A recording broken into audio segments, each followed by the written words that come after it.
Is this thing on? Good. We'll be live in like 1 minute.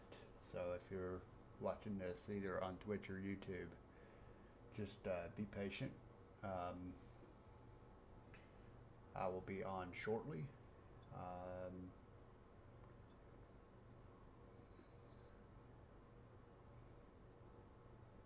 And we will start, we will just jump right into our franchise.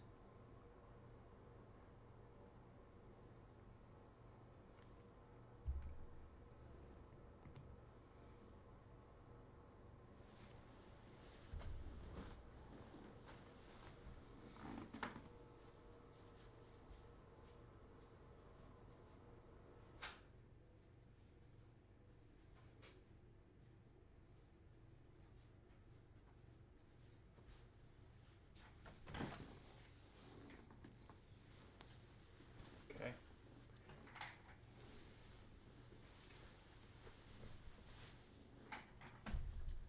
If anybody's wondering, Dow Jones is sitting flat. Hello, y'all. Welcome in. Let me turn the light on real fast. Okay, so this is what we're looking at. I think I'm on the right screen for what I want to do. This is the right PowerPoint, so to speak. So we are at August 1st in our 1972 baseball season. We are sitting, and we'll kind of cover up. Well, you can see in the top right, we are sitting at 51 and 50. Kind of look through our stats real quick here. I'm going to do something real fast, though. I'm going to make my camera a little smaller,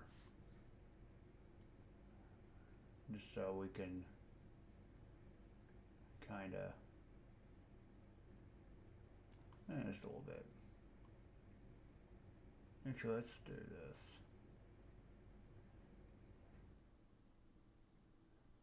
There, and then we will make the cam border a little smaller too, or maybe we should put the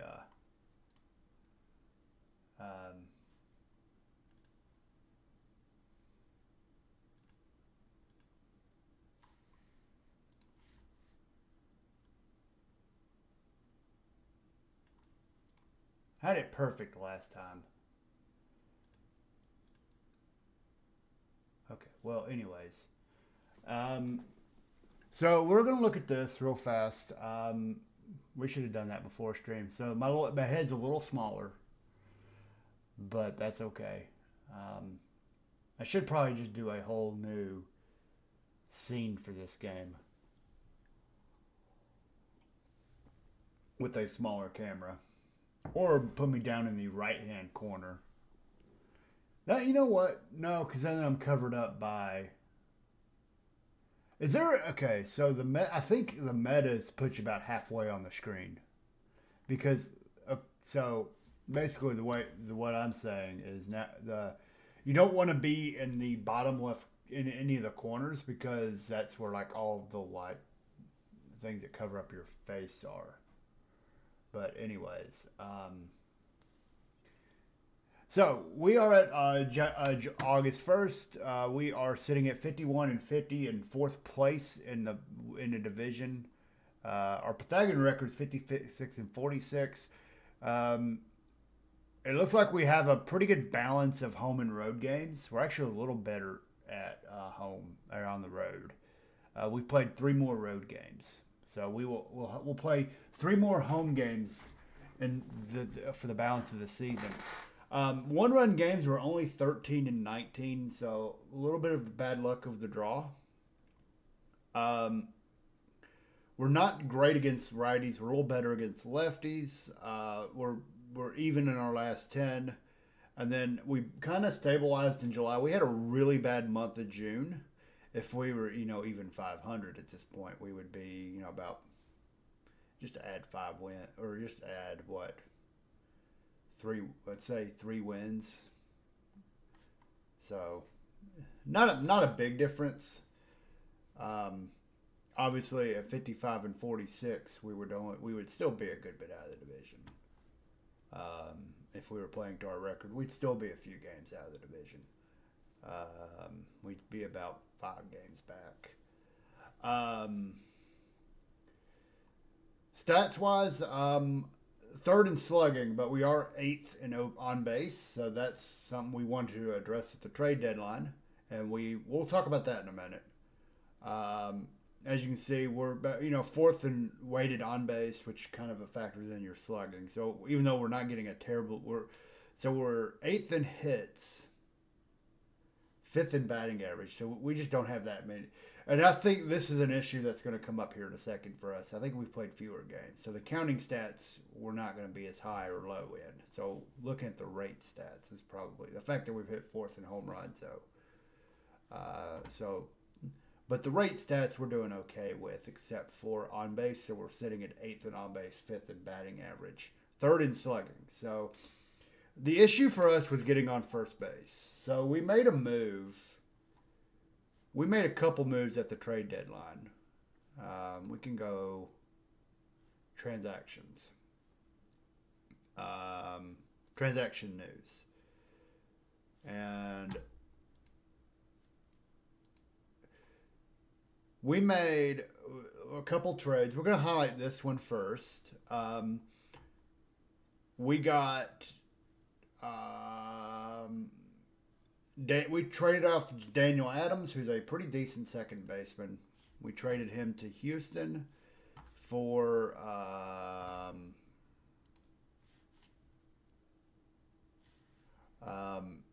Rusty Staub, who is a 28-year-old center fielder. And we traded for this guy first. So he brings a few things that we are missing to the table. Mainly average BABIP, so he'll hit for a decent enough average, but walks. He's going to bring walks to our lineup, which we desperately need. As you can see, for Houston, he posted a 341 on base.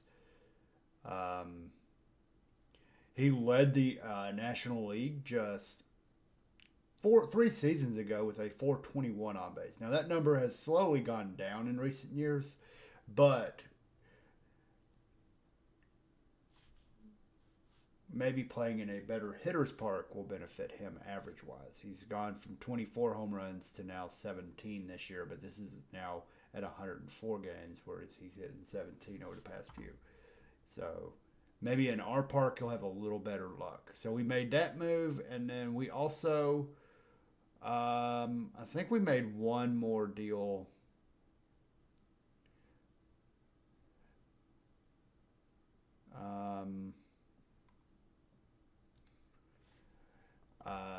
We traded off Charlie Smith and John Cabral for Ron Hansen. Ron Hansen just gives us another glove on the bench. Not a good hitter at all. And I think those were our 2 major moves. We got Mike Rogodzinski for our bench. We traded Frank Howard for him. He did not play for us a whole lot, but he did. He's a career minor leaguer at this point, but he can hit a little bit. He strikes out a lot, but he's got decent gap power and decent power overall and a decent BABIP. He hit 254 in AAA. Not necessarily mind-blowing numbers, but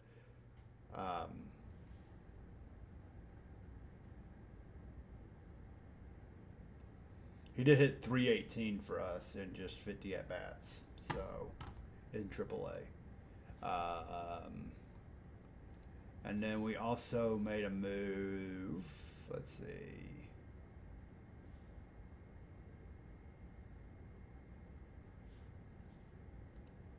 We just made a move for a minor leaguer there. So I think that was just our team.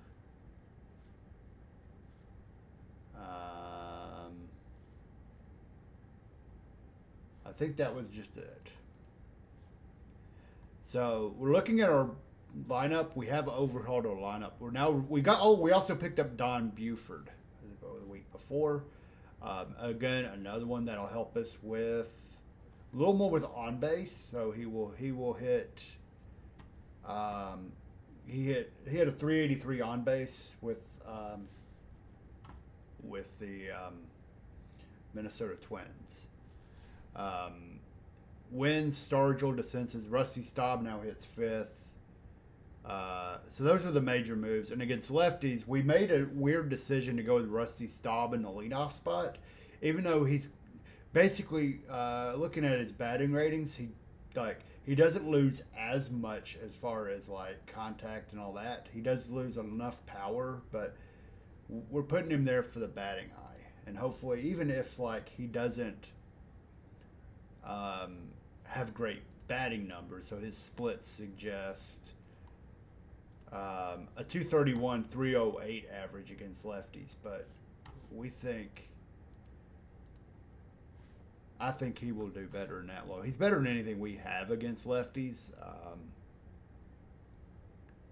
I would ideally play Buford against lefties, but I think he does have a little bit of a platoon split. He does have a little bit of a platoon split. Not much of one. But he will be our primary pinch hitter. We are running a very aggressive substitution system just to maximize our defense. Basically, we gotta get Wynn out of center field. So Rusty Staub is not a good defender, so we got to get him out of the game, and we have to slide Wynn over to right. He's not good in center, so Royal Stillman will still be on our team playing center field. I think we also may have gotten rid of. Maybe we sent him down. Oh yeah. So he's still DFA'd. We don't know if he's cleared waivers yet, but we are currently 13th out of 24 in the owner or in the power rankings. Again, that doesn't really mean anything. Pitching, we mostly just stayed pat. We're running Caldwell, who has struggled since his injury. He got injured. Injury history: he got injured back in. He sprained his ankle and he missed 3 weeks. Since then, so basically we can look at his pitching stats. Since then, he has struggled mightily with an ERA of around 4. Probably should have just sent him down for a rehab assignment. He was really good to start, and then he got injured. So I think I may have mismanaged him a bit.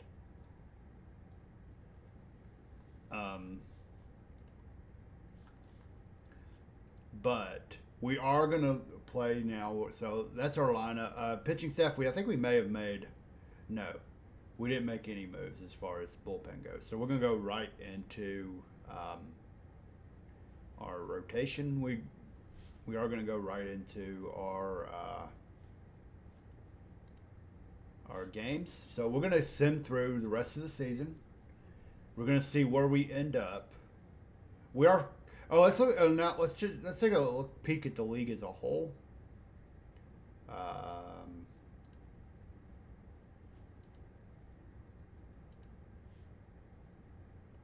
So we're currently 9 games out. We're actually now behind St. Louis and the Mets. The Mets kind of surged. The Mets surged in the month of July, I believe. Yeah, they were 19-8 in July. And they're basically first and second in every pitching metric. So that's where they've been good. So they surged in July, where we faded in June. So a couple things just came together for them. The Cardinals also had a really strong July. So while we treaded water, the 2 teams behind us got really good. And then the other team we're looking at is the Pirates. And they were okay. So they kind of held. They had a really strong month of May, and that's allowed them to. We're all 3 kind of equal. Like, we're probably closer to the Pirates than anyone. The one thing I do want to point out right now is I think, we've only played 101 games. We've played fewer games than the rest of the division. The Mets have played 103. The Pirates have already played 105 games. So if we want to make this up, we have a little more potential ground to cover than the other four teams at our disposal. Obviously, for us to win,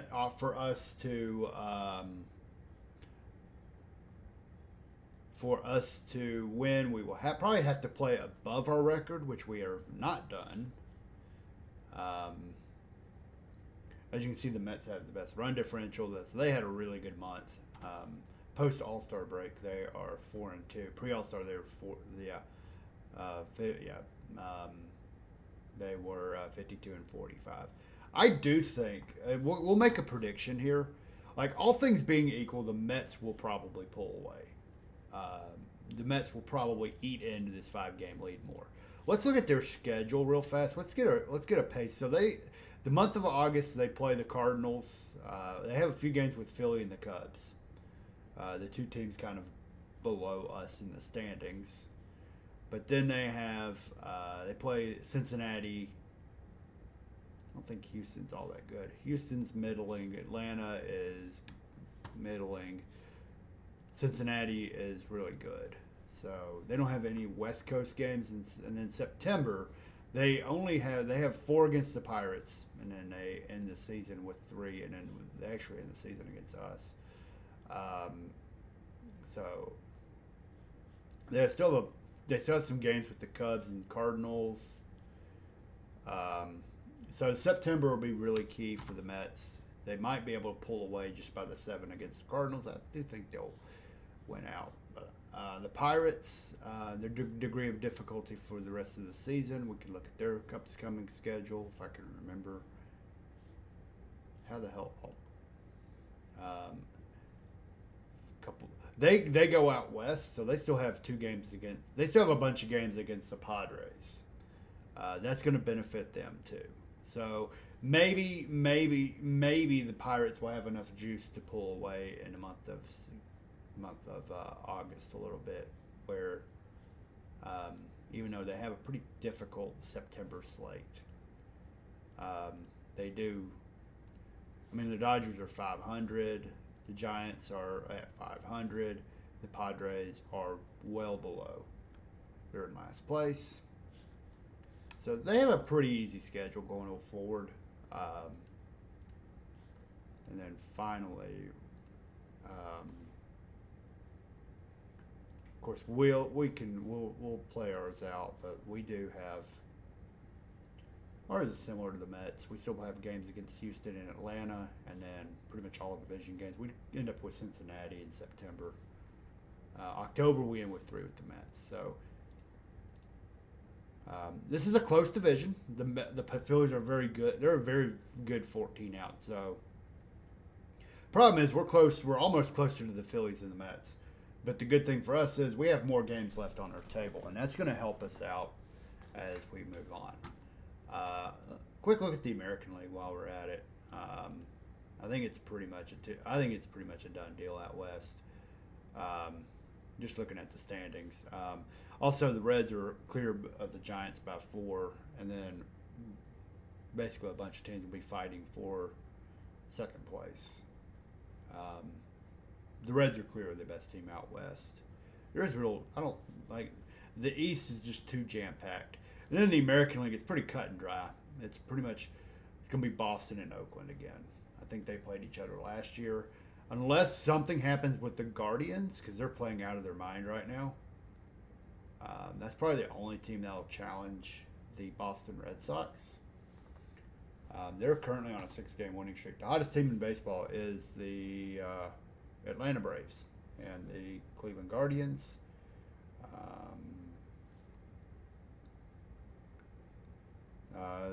The Angels and the Padres Padres, and Brewers are pretty much.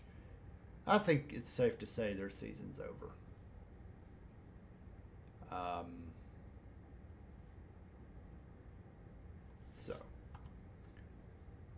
um, yeah. The A's are by far the best team in baseball this year. They are They are 7 games clear in the loss column of the next team. So they're probably the favorites right now to win the World Series. And let's see if we can make some noise in the month of August. So we will start with We will start with a 3-game set against the Cubs, and we will go ahead and sim that out, and we win 4-1. Not much from the lineup today, just 7 hits. We did manage 4 runs. Rusty Staub came in with a 3-run homer, it looks like, in the first inning, and that was pretty much the whole offense. Caldwell, complete game. We kind of crapped on him a little bit. He has struggled for the better half, but he just gave up the 1 home run to Don Kessinger. That's actually a pretty gross home run. That's actually his first home run of the season, and that was in the 3rd inning.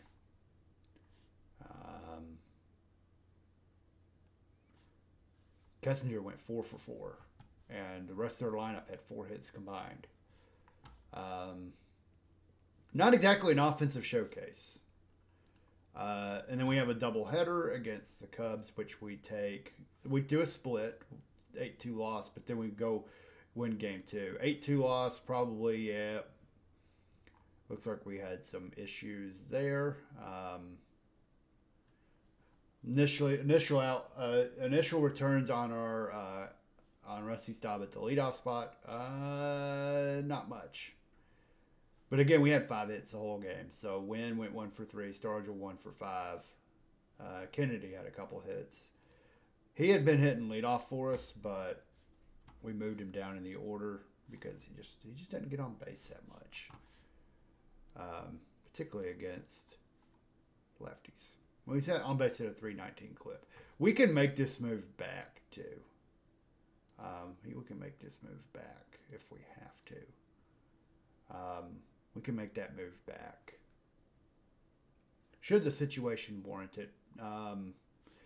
Let's look at game 2. Game 2 went a lot better for us. It looks like a lot of offense. DeCences 2 for 7 with 2 ribbies. Jimmy Wynn, couple ribbies. Stargell 1 for 4 with a. Let me see. Rusty Staub has struggled for us, but he did draw 2 walks. Again, that's something that matters. And then Phil Niekro didn't pitch that well, but the bullpen bailed him out.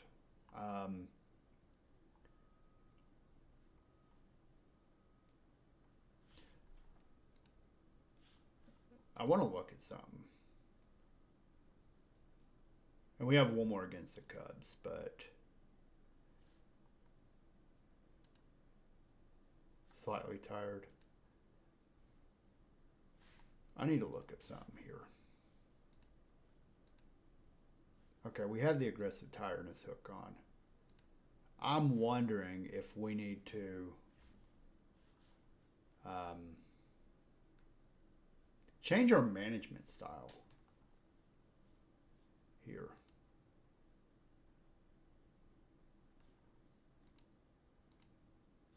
All my pitchers are kind of tired, except for M. Yachty and Ken Brett. Pretty much they're all some form of tired.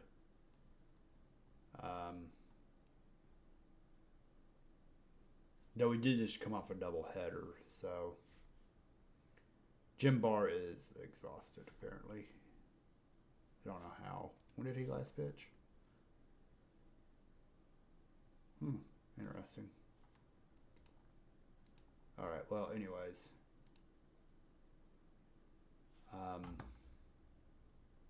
Oh, we do need to make this move real quick. We got to put these guys back in our organization. Michael Beaver, we picked him up in a trade. We'll put him in AAA. Or do we need to put him in AA, actually? We probably need to put him in AA.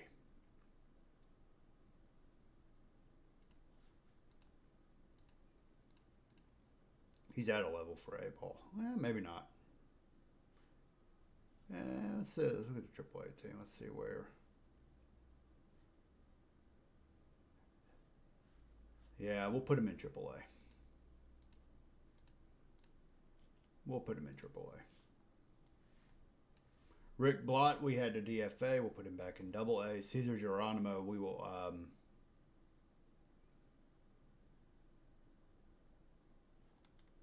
We may put him in AA.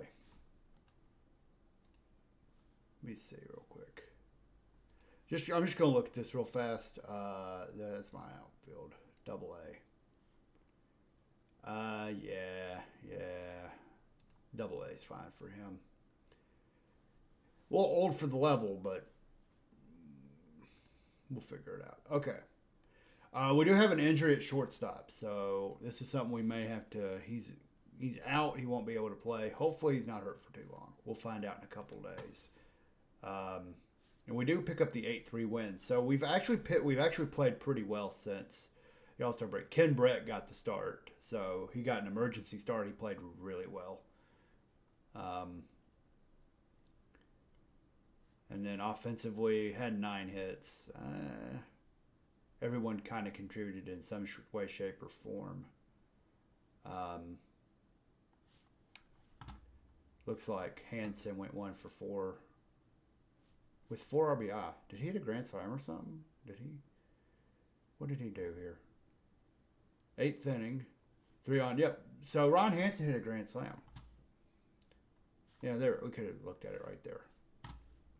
And that pulled the game away. It was, 4-3? Yeah, 4-3, and then he made it 8-3, in which they did not recover. All right, big series coming up. We got a big series coming up. We do not know about our shortstop yet. He is still injured. We don't know how long. It's been a couple days. Usually when it's that long.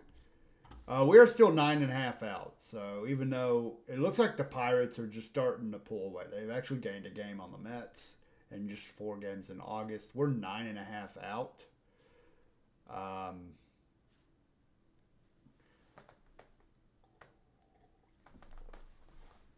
We're 9.5 out.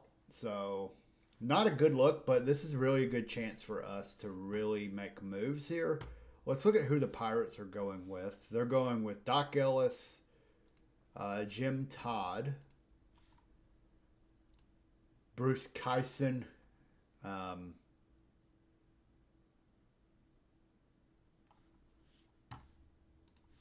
and Doc Medich. So, pretty good pitchers across the board. Obviously, Doc Ellis, we all know. We all know that once you give Doc Ellis a little bit of the LSD, he'll be fine. He's got to be on drugs. He has only given up 3 home runs, so the one thing we're good at is hitting home runs. And then, of course, they have some really good players. I don't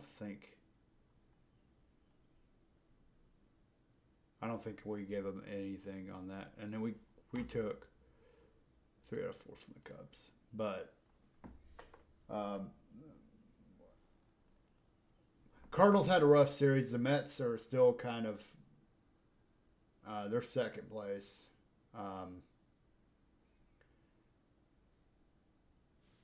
So ideally we would sweep this. We have a 4-game set, including a doubleheader.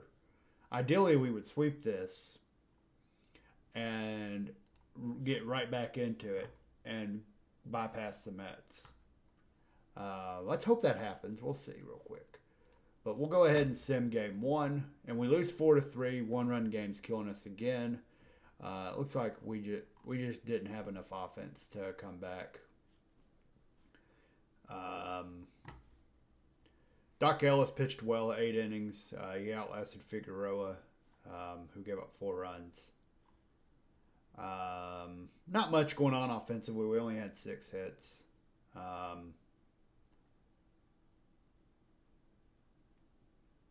Stillman got a start. Over on their end, looks like Anderson went 2 for 4. Mike Anderson.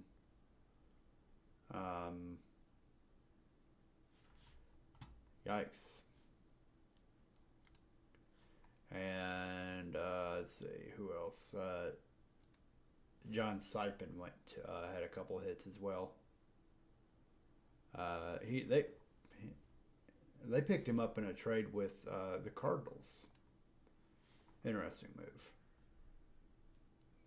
Bill Mazeroski went 0 for 3. Richie Hebner pinch hit for him. And they gave Richie Hebner a small rest, it looks like. So, game 2. So, after a very competitive 4-3 loss, it is a very competitive 5-2 loss. Or not as competitive. And now we find out the word on Tim Foley. He is basically out for the next 5 weeks. That is quite an unfortunate move. He was one of our better players, at least defensively. So now what we got to do is we're going to go ahead and put him on the injured list, retroactive to the 3rd. But he's out a month. So now we get to make a roster move, and let's go over here to AAA. Let's look at our infielders, and let's see what we can bring up. The logical move would be Dave Rozzello. I think that would be the logical move. I don't know how wise that would be. He is in good morale. He thinks he should be playing in the majors.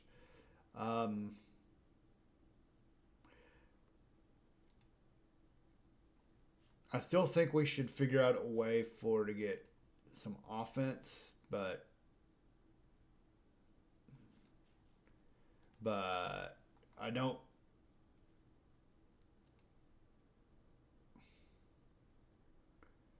Ideally, it would be Lucky Thompson, but he's not a good enough bat right now. Well, he's never been a good enough bat. He's progressed through the minors without being able to really hit. He does provide on base value, like a 350 clip in AAA a couple of years ago, but only on base in 305 and 310 the last couple of years. Makes me not want to bring him up.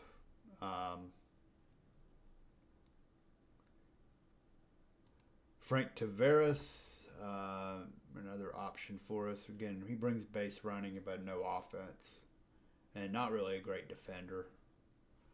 I mean, Dave Rozzello would be the likely move, but he can only really play second at a good level defensively. And he doesn't really hit well enough to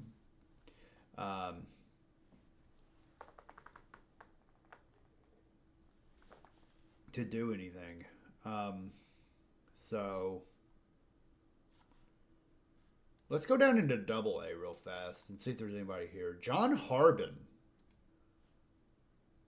Oh my. He's been good, but he's pretty much above average OPS, and that's it.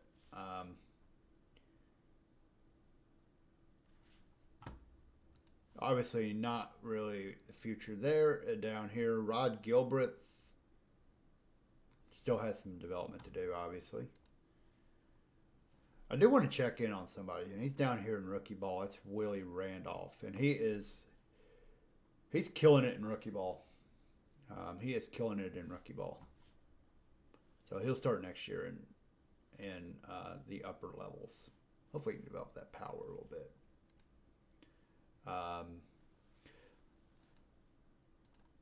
So I think the most likely move, let's see, what about outfield? I think we're well stocked in the outfield, but if we can get, let's see.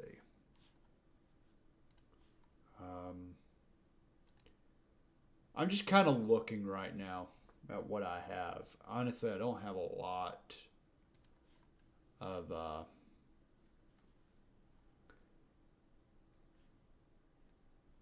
quality prospects in the minors in terms of, no one there.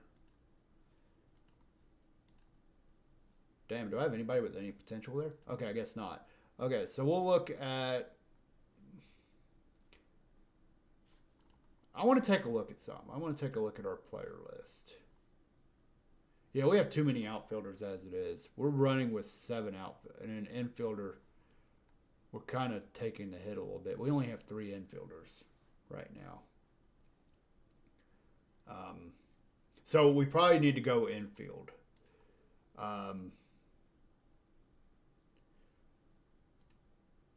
I do think the smart move would be Dave Rosello because he's actually played. Lucky Thompson would be better if we're looking for a better defender. Unfortunately, he just won't be able to hit well enough. Like he's only hitting 197 at AAA with a 61 OPS. I'm not going to overthink this. Rosello's been on our team for most of the year. He's only played 50 games. We'll bring him back. Even though he hasn't hit that well. It's not like we have a wealth of options here. By the way, is it me or is his better position going to be eventually? Well, he doesn't have the arm to play to be really. Okay. He doesn't have really the range or arm to play. Yeah. We'll bring up Rosello for now. But let's see what that does to my lineup because Hansen's going to start. Hansen will start. He won't hit 6. We'll probably swap him with Junior Kennedy. Actually, no, we'll leave those two. We'll leave those alone.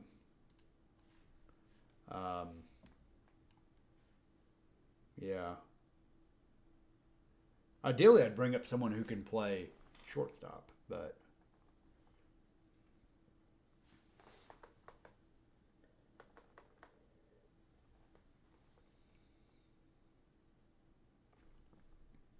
so that kind of messes up my defensive rotations too, because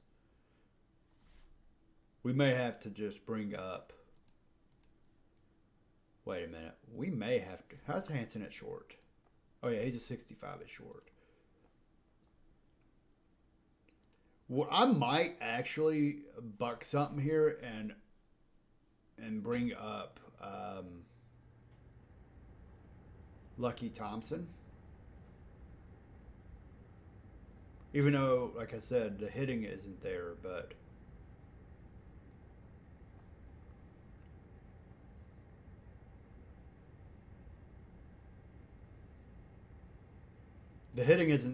honestly, I don't need someone who can hit.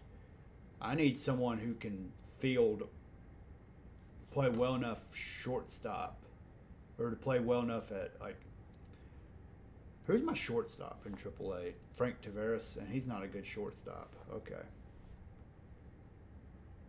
Yeah, it's gonna be Lucky Thompson. We're gonna bring up Lucky Thompson. A little unconventional, but I think that's going to be the move there, and we'll just do our lineups and depth charts. Honestly, we'll just place Lucky Thompson where Hansen was.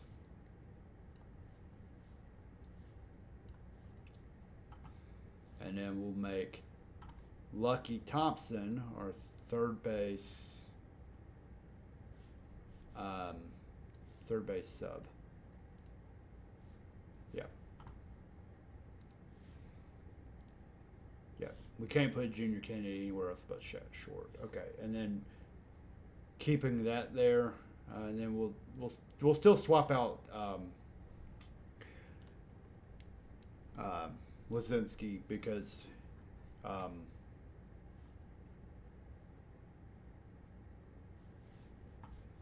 by the way, looks like his splits in August, or he's still hitting 200 for the month, so he hasn't really done much for this month. Okay. All right, we have a PM from Ron Hansen. Well, This is interesting. Now, obviously, he sent this today, so he complained today. Hear me out, y'all. What if Ron Hansen ordered an attack on Tim Foley to get him injured for a month so he could get in the lineup? Okay, so we lose out a bit with our rotations a little bit. I don't really love what we're looking at now.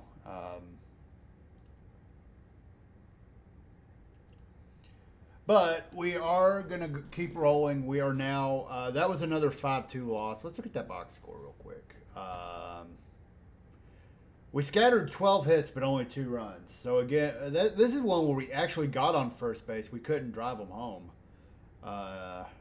Jim Barr struggled a bit, and the bullpen did fine. But yeah, we just could not get runners.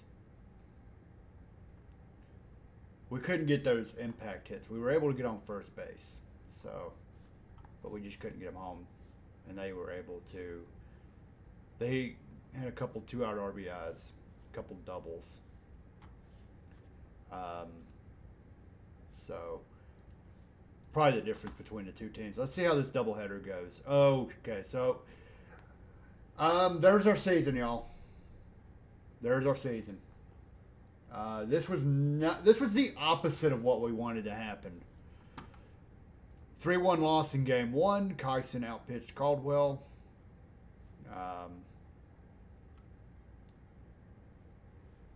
Not much going on there. And then game 2, Roberts outpitched Catfish Hunter, blown save. They pulled away in the 6th. Looks like we got they just filled up the bases.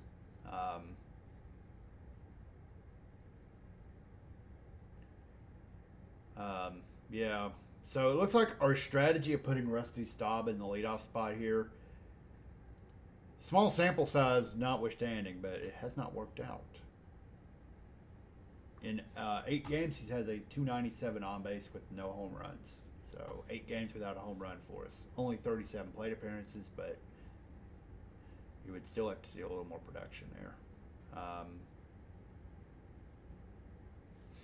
So that pretty much, I think, we're now 13 and a half games out.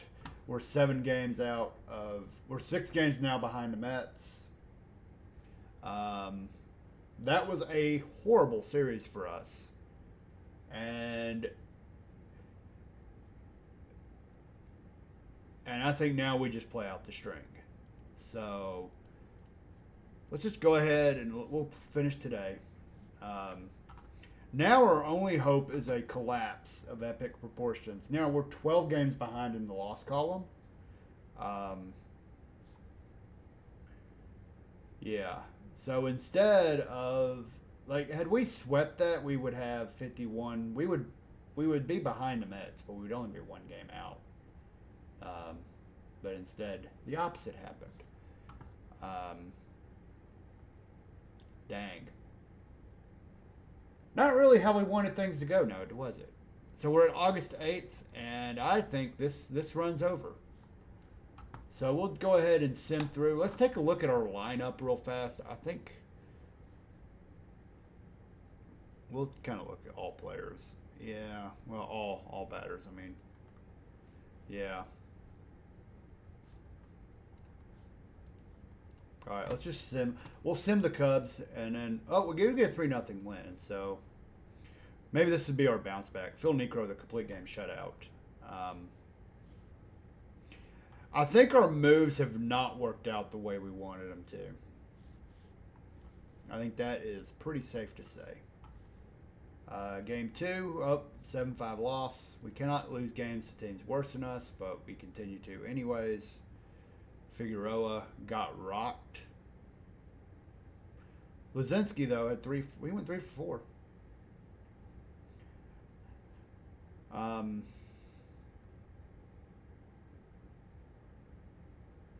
We may have to make a move here. Let's see. Batting leadoff. .267 on base, but a .083 average. One hit and 12 at bats. He hit 5th for the Astros. So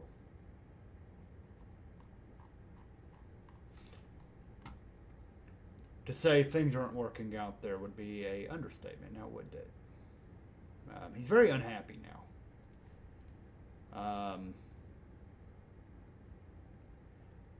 It's just his own performance. He's actually sub-replacement level now.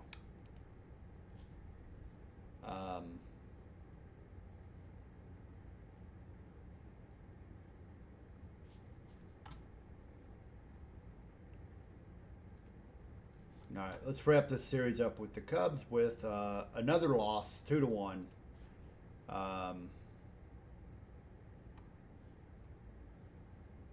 Just another instance where we got outpitched. Buford has done what we've asked of him. So he's getting on base at a decent clip, but he's not bringing the average. So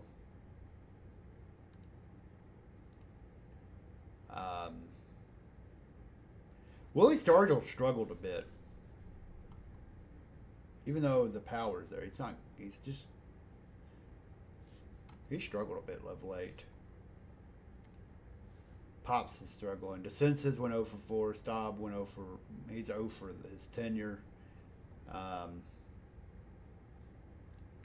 We may slide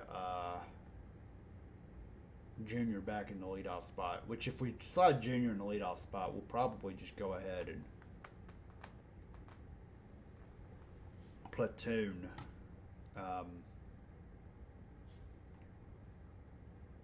Do some platooning.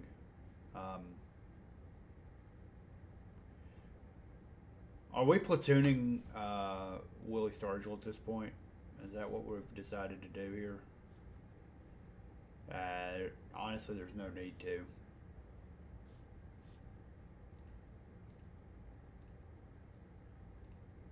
All right. We're going up against Philly. Obviously, we're still in 4th place, but another bad series for us where we lost another series against the Cubs. We're now 4 games out of last place. And we have the Phillies who. So we'll send this out. Again, we're on the road and we win 2-0 in our opener. Caldwell had a complete game shutout. He's strung together a couple good starts. Not much happening offensively, unfortunately. Buford got on base a couple times, but no one else really did anything, it looks like. Caldwell had to help himself out. Caldwell may have been a player of the game there. Yep. Let's see, game 2. Okay, we got our ass kicked 8-1. Catfish has put together 3 stinkers in a row, and now his ERA is up over 3. Dang.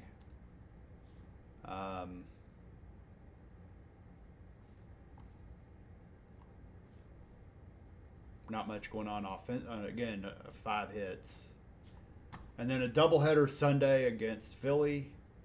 And another doubleheader sweep.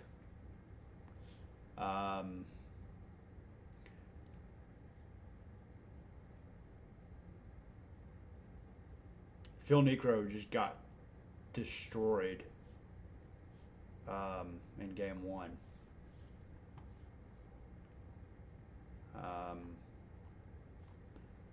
Looks like we lost the game in the 9th. And then game 2 was just a 1-0 loss where, yeah, Figueroa pitched well, but you can't, when you get, 10 hits in a doubleheader, well, okay. So we'll finish today, and now we go to Houston. And now we're sitting squarely in 4th place. Now we're 2 games behind Philly for the last. Looking at the expanded standings, we're basically now in a position where we suck. And we are now 13-23 in one-run games. We are 6-14 post All-Star break, 2-8 on our last 10. What can we do to turn this around? I have an idea. We got to shake something up here. We've got to shake something up.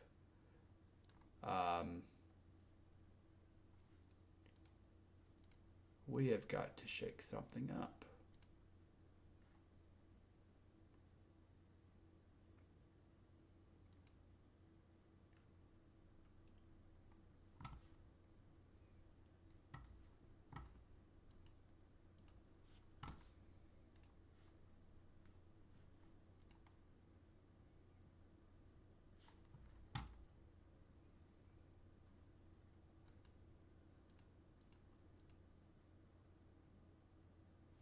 I think we might need to change our strategy approach.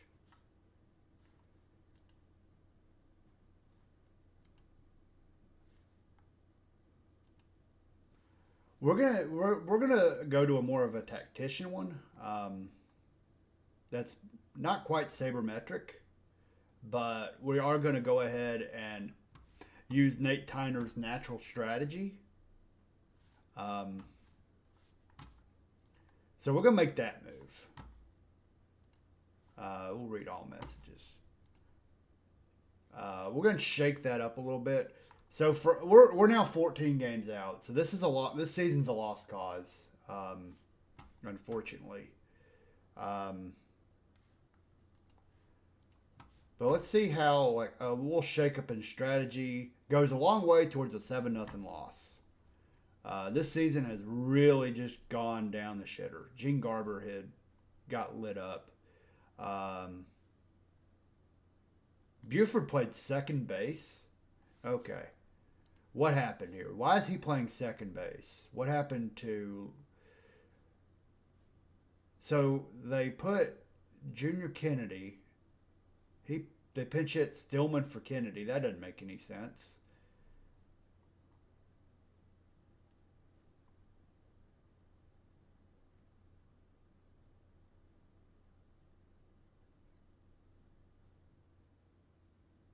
And then they put Buford at second, where he can't play second. Why didn't they put Lucky Thompson at second? Why did they move? Why did they take Buford out of the game? That's the kind of managerial mistakes. Oh, Junior Kennedy was, well, no, it's Lucky Thompson that we would have put in. So I don't know what our manager's doing. He's making unconventional moves that don't work. And we win 7-3. Finally, some luck.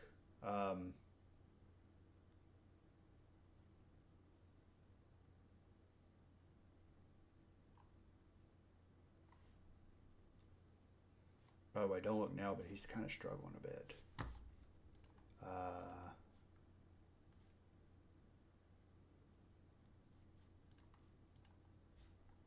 Yeah, 138 in August. So the dog days of summer are getting to us. The dog days of summer have gotten to us a little bit. Okay. 8-3 win. 8-3 win. So we took the series for once.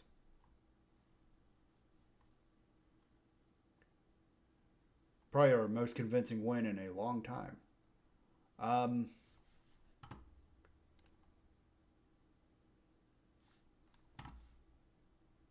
Dang. Do you know how bummed I am right now that our season just went down the crapper in like...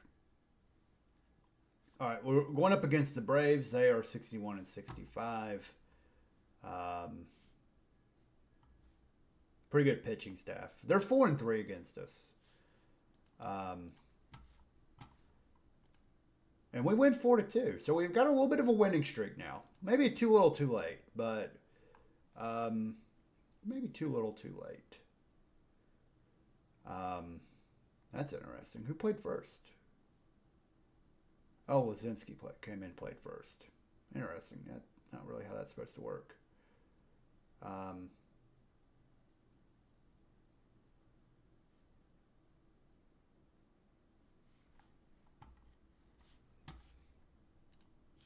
Okay, well, how about game 2 against the Braves? Oh, look at that. We're on a winning streak now. Well, we've clawed back to 500. So we're kind of doing this right now with our record.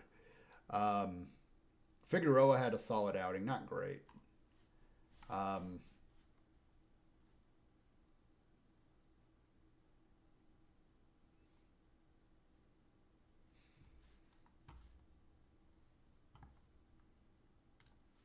and then, can we get a sweep of the Braves? Of course not. Sunday's not been very kind to us. We've lost, how many straight Sunday games have we lost?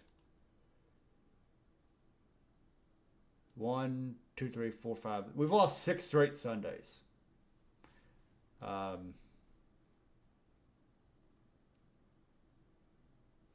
Rogozinski here has not really played out the way we wanted it to. 15 plate appearances, no 1 hit.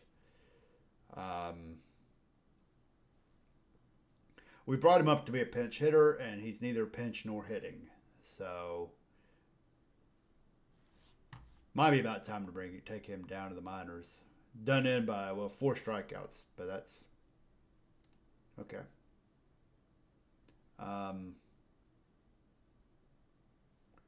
All right, so we'll go ahead and we got another game against Cincinnati. Let's simulate through that. And now we're back on a losing streak. So this team is streaky as hell. This team is streaky as hell. Another game where the offense did nothing, so it really didn't matter how bad we pitched. And then another shutout. So once again, we have forgotten how to hit. 4 hits, 5 hits. Like, you just can't win, no matter how good your pitching is. You have the best pitching ever. It doesn't really matter if you cannot hit. And we'll take that 5-4 win over Cincinnati. I'm just kind of looking to see if anything stands out. Royal Stillman is actually... We may have to think about using him in center a little bit. But anyways, we're about to run some ads. So I'll be back in about 3 minutes. The ads run. Oh my God.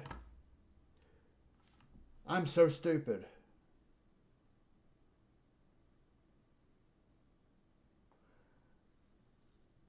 Okay. I'll be back in 3 minutes. I did not see the comments. So, hi y'all. I'll be back in a few minutes. This just isn't it for me.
Now I'm on mute. Oh my God, this is just getting worse.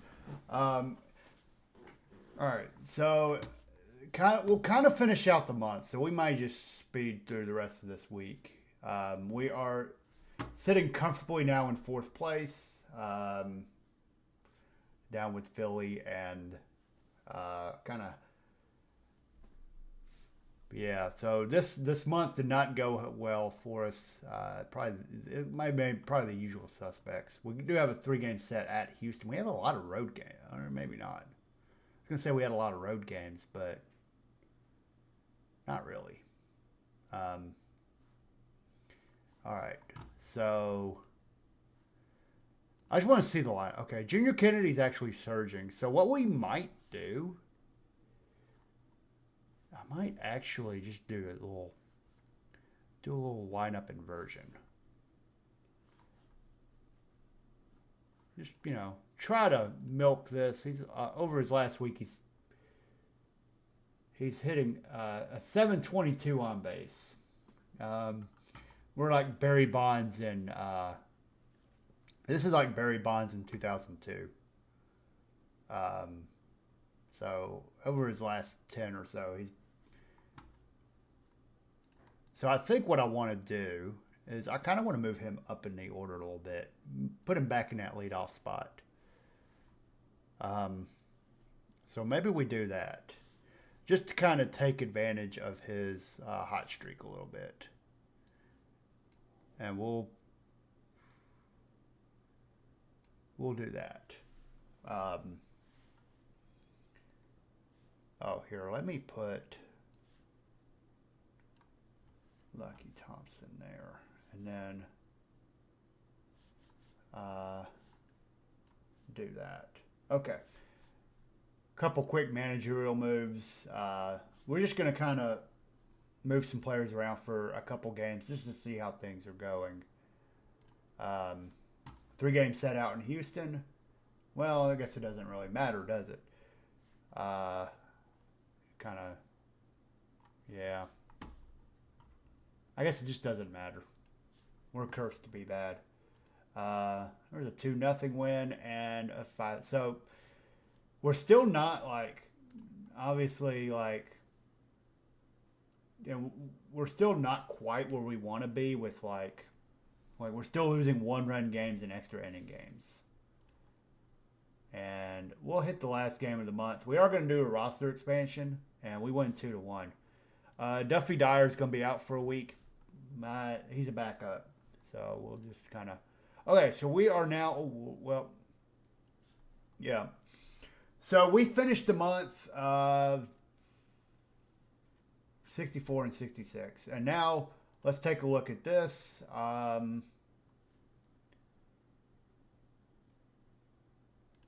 Catfish Hunter's stuff went down, but everything else is fine.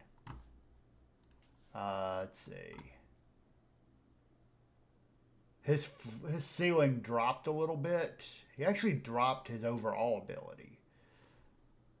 So he might be about developed out. I still would like him at first base.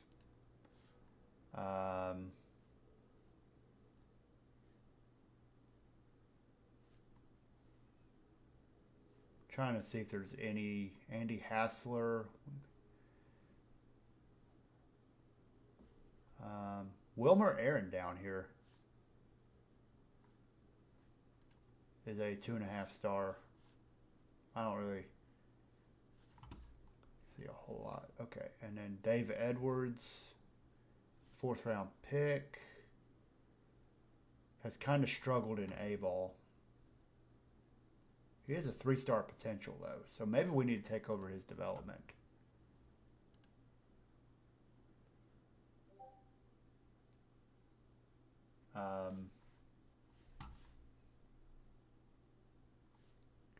He did pretty well in rookie ball, but he struggled in A.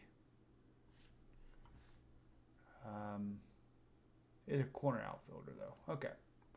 All right, now let's figure out who we're going to go with. We got the roster expansion, pretty much all 40 of our players, so it's not like we got to do a whole lot there. Let's just see who we have that maybe.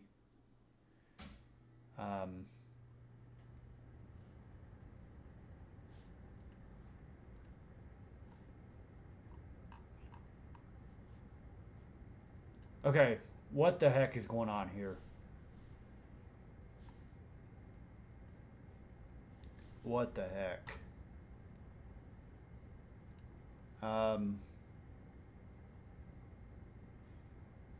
Let's take a look at our 40 and just see who we can just call up.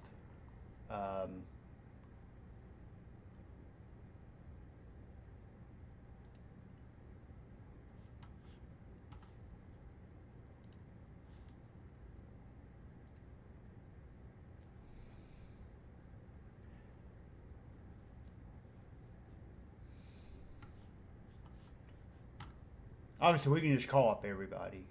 So,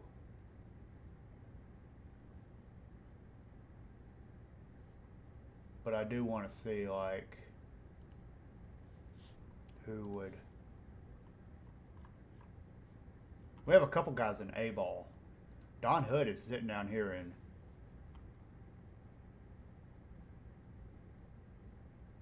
had a pretty good year.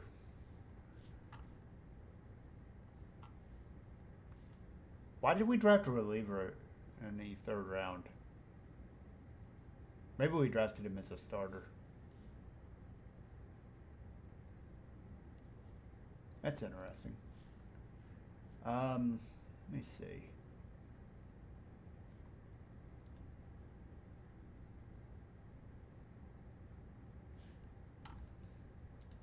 Let's kind of look at. I want to kind of look at the players who aren't on our 40-man. Rule 5 eligibles. Michael O'Connor.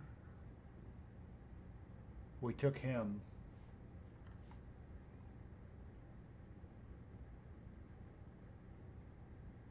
That's interesting that he's done pretty well in all areas except, but he's not, like, he doesn't have the skill set to survive in the big leagues.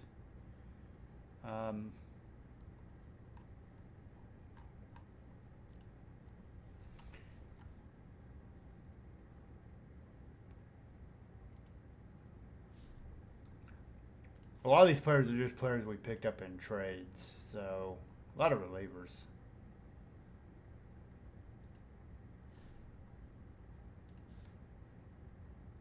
Honestly, what all I'm doing here is looking up players who we could lose in the Rule 5 draft. Honestly, none of these guys I'm real excited about, so maybe we just bring up.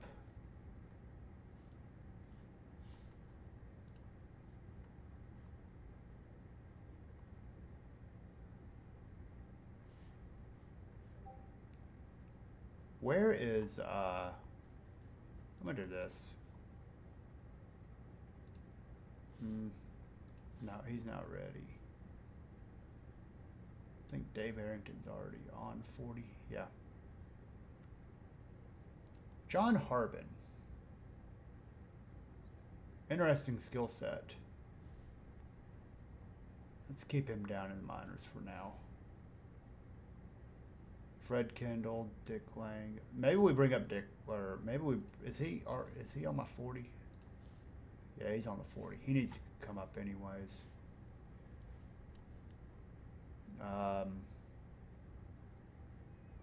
Pete Makinen. I kind of want to take a look at him. He's played pretty well. Like, he's 21. He's our 2nd round pick 4 years ago. I think, is he on our 40 though? He's not on our 40, so he's someone we might end up losing if we're not careful.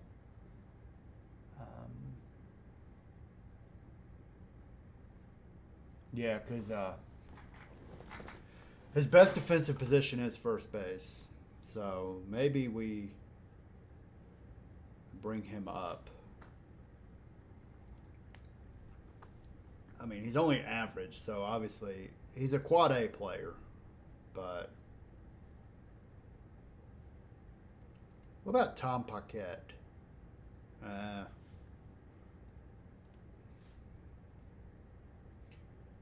Dave Rosello.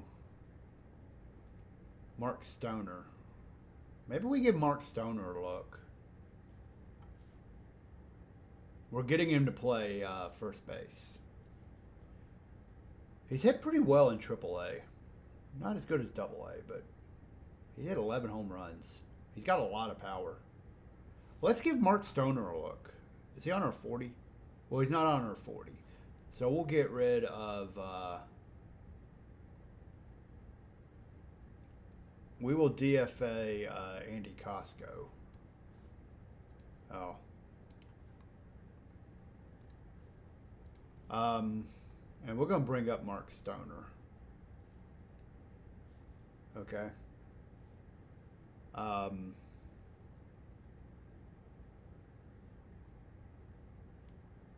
that's pretty much it as far as like kind of guys who could might want to give a look to. I mean, we could bring up Dick Grant, but obviously he's pretty much good in AAA right now.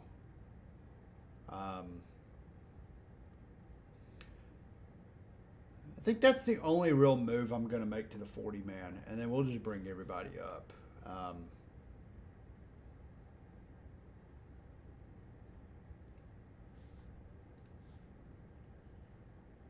Yeah.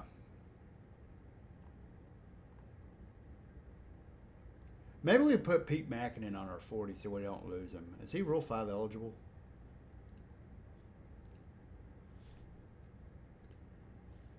No, he's not even Rule 5 eligible, so.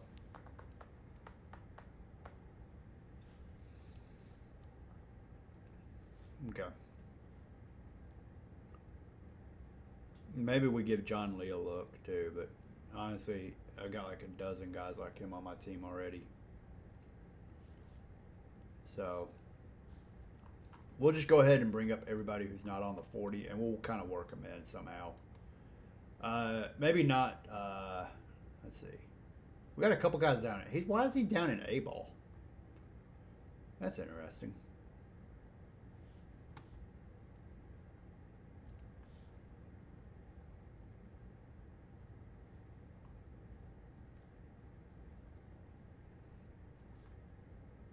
Arrington. We'll bring up Grant. Lang, Pogonelski, Rosello, Turco. Do I want to bring up Jim Krimmel? No. And then, yeah, so that'll be pretty much it. I'm not going to fill it out. We'll have 33 players on there. And then what we'll do is take a look at the staff. Let's see.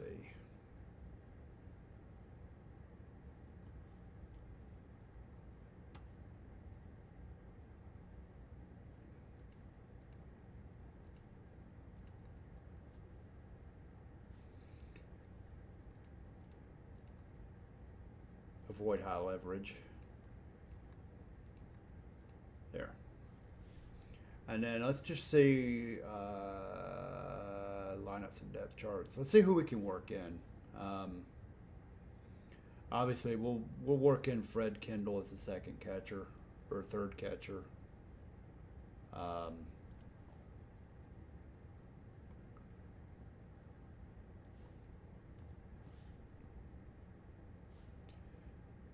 Let's see.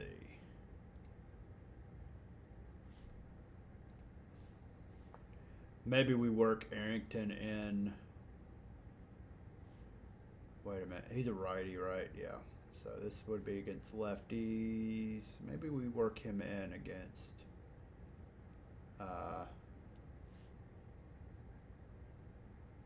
There. Stoner, we'll probably go ahead and we'll do a true platoon there. And we'll give Dick Grant some looks here.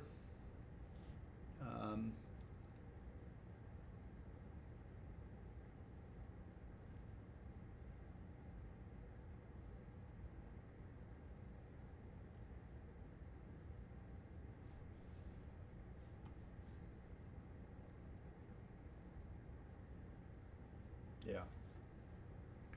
And then while I'm here, we'll make Stoner a pinch hitter against lefties.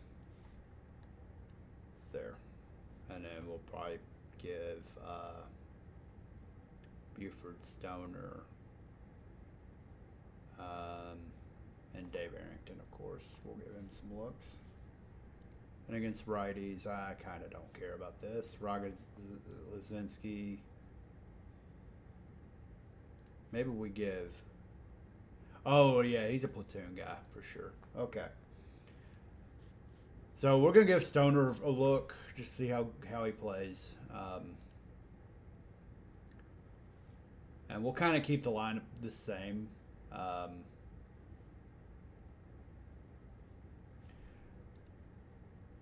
We'll review why. We can always kind of make things worse here, but that's fine. I don't think...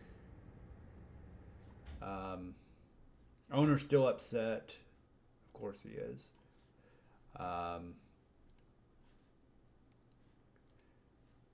Didn't really get a great update with our player development. I might be making some moves at the end of the year.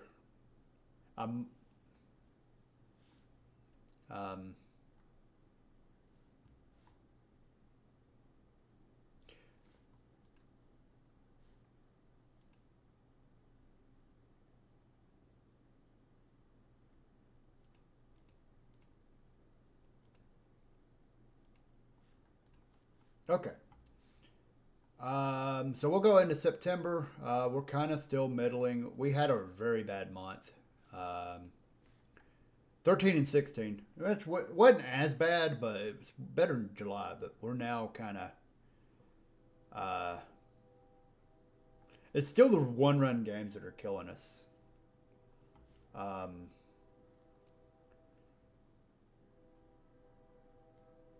And...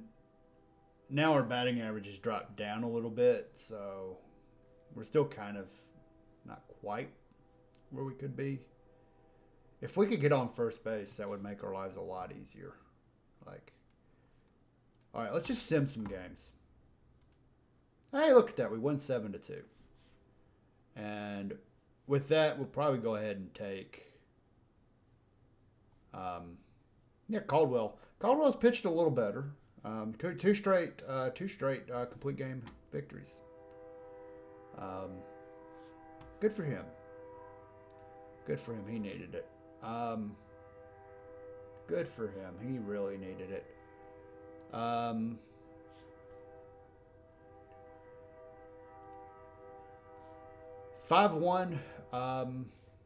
win against Cincinnati. Hey, we're back at 500.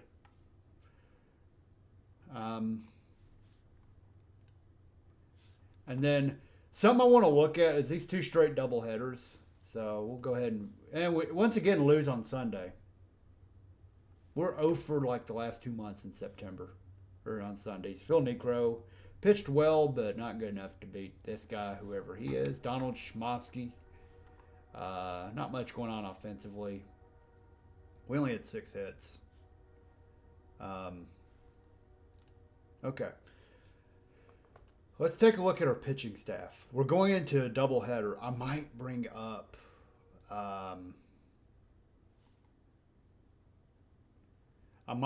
some starting. I might bring up a couple of starting caliber pitchers, which I don't know if I even have at this point.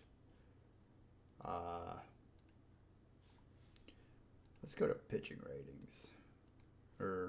Yeah.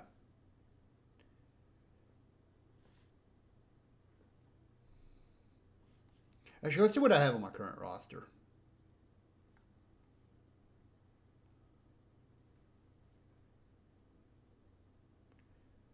Let's do this. There.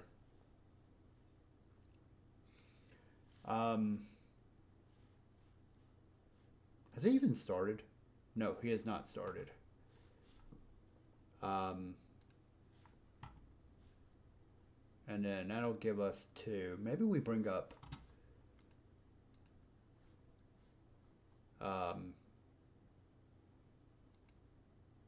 well...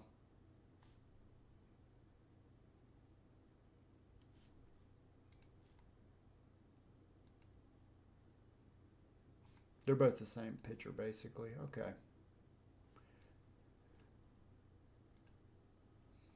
Donald Dudley. Yeah. Oh, he's just bad. Okay.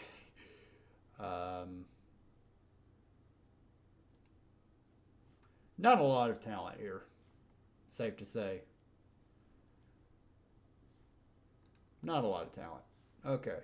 Transactions, we will DFA Andy Costco. We'll send him back to AAA. Okay, so we just made a couple of like minor moves there. We went ahead and put these two right here as our backup emergency pitchers, just to use in case we need it.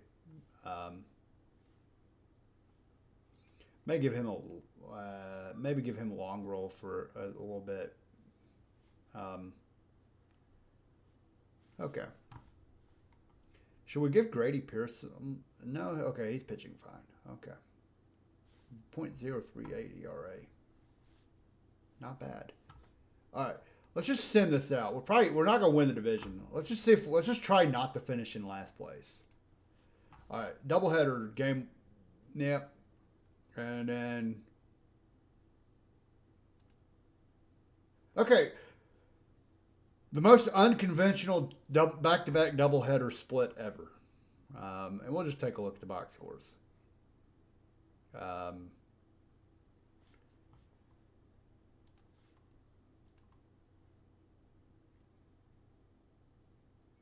Ken Brett had to pitch in long relief, so that kind of foiled my plan a little bit. And then here, yeah, kind of what I wanted to happen. Yachty pitched pretty well. I just wanted to see how those were used. And then we went back to Caldwell. Okay. So that's fun. We're at 500. Honestly, this is not the worst because we were only supposed to go like 82 and 80. So the fact that we're sitting here basically at 500, it ain't our fault that the rest of the division's good. We're in the best division in baseball, I feel like. Let me look at my pitching staff just to make sure we've got enough. Like, we're supposed to go with Catfish Hunter. He'll probably make the start.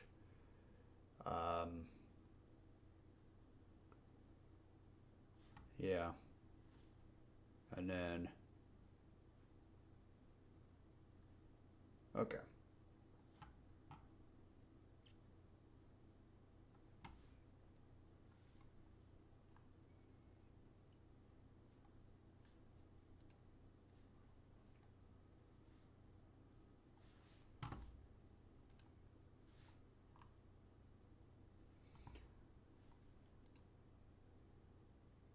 Okay. Oh, he hasn't pitched in a few. Okay. All right. So we'll go ahead and sim through. Let's see if we can foil the Mets' hopes. We foiled them by bringing rain and a doubleheader split.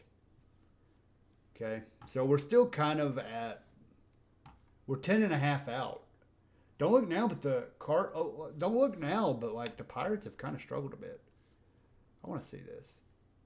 1-6 in September. 1-6 in September. And they have a similar problem to us about getting on first base. 3rd in average, 10th in on base.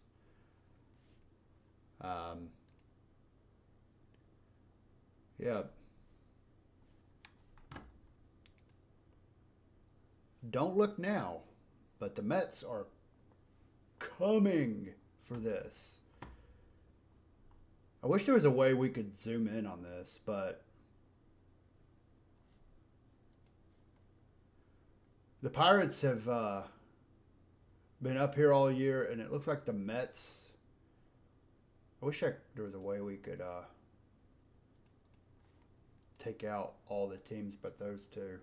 But the Mets have surged. There was a sludge here in the middle of June, and then they've shot up. The Mets are in the midst of a 4-4 September, so it's not like they're playing well. So, Okay. Let's keep going. We'll sim through the end of the month. Or we'll sim through. 6-4. Uh-oh. We're back at 500.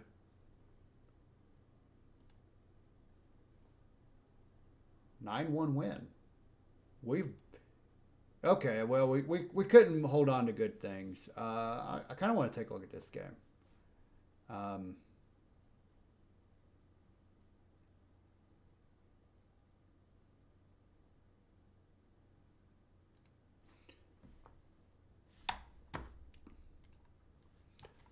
Thinking about. Let me look at. I'm gonna look at Junior Kennedy's stats real quick. Yeah, we gotta take Junior Kennedy out of the way at leadoff spot. We're probably still doing a little too much micromanaging, but that's fine. We'll just swap.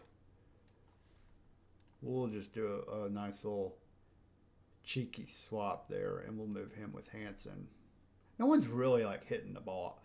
Lazinski is held, by the way. He is held. I think that platoon has helped him out quite a bit. Where leaving him in the lineup every day was not the move, but giving him a platoon helped. Royal Stillman's actually hitting pretty good in center. He's now hit, and again, it's one of those things. We're just taking a look at this real fast. Yeah, might want to give him some play. He hasn't made a start, but sample size. But he hit 280 in August. Maybe we.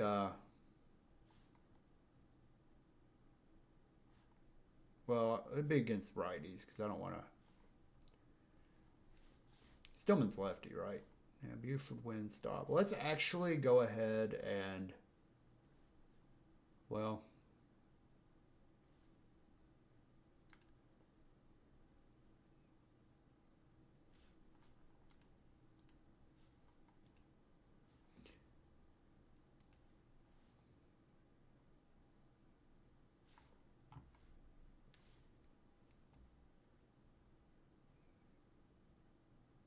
Okay. We won't make any drastic moves. Maybe in the last couple weeks because we're still trying to mess. We're actually now 9.5 games out, so we've actually gained about 5 games over the last couple weeks. We're going up against the Cardinals, about the same record, so we could actually surge up a little bit with a nice series win here. Let's see. 9-0 win. Okay, well, so much for that. 4-game series. Gene Garber's going to be out a week. We're going to go ahead and put him on the injured list.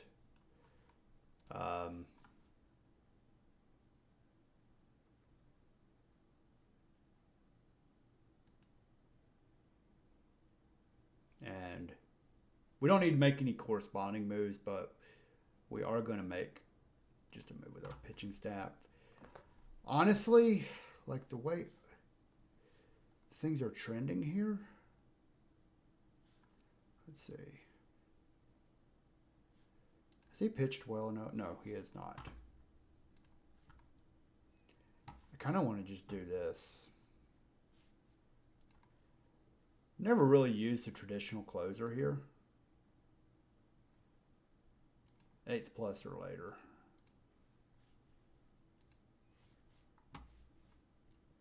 We'll just use a traditional closer, and then we'll probably use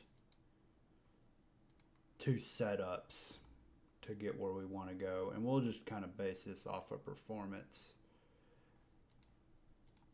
And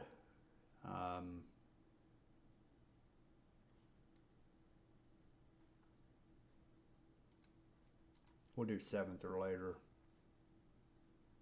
And we'll do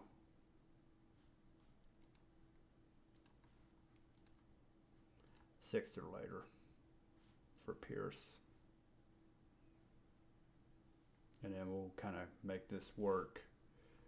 Maybe we go to this approach instead of like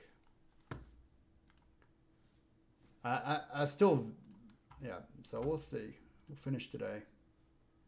And we will go ahead and, well, we got a 6-5 win. and which we didn't really need to. Oh, we came back hard. Okay, so we had to. Oh, this was a nice little comeback. We were down, looks like 5-1, and we rallied with 5 runs in the last 2 innings.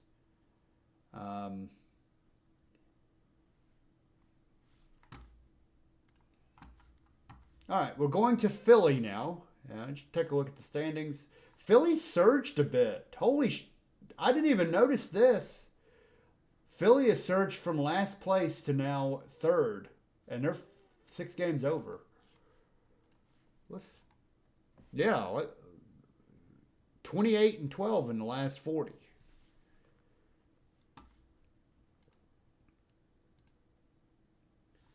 There's Philly. They were in last place right at the trade deadline, and they just shot right up.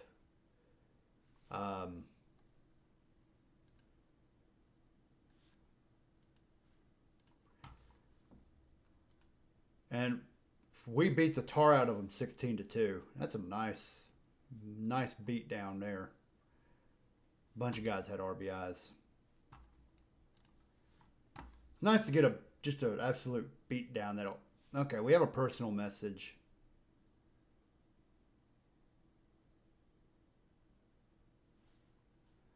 Rusty Staubs is pissed because he's now unhappy with his role on the team. Buddy, you are hitting .217.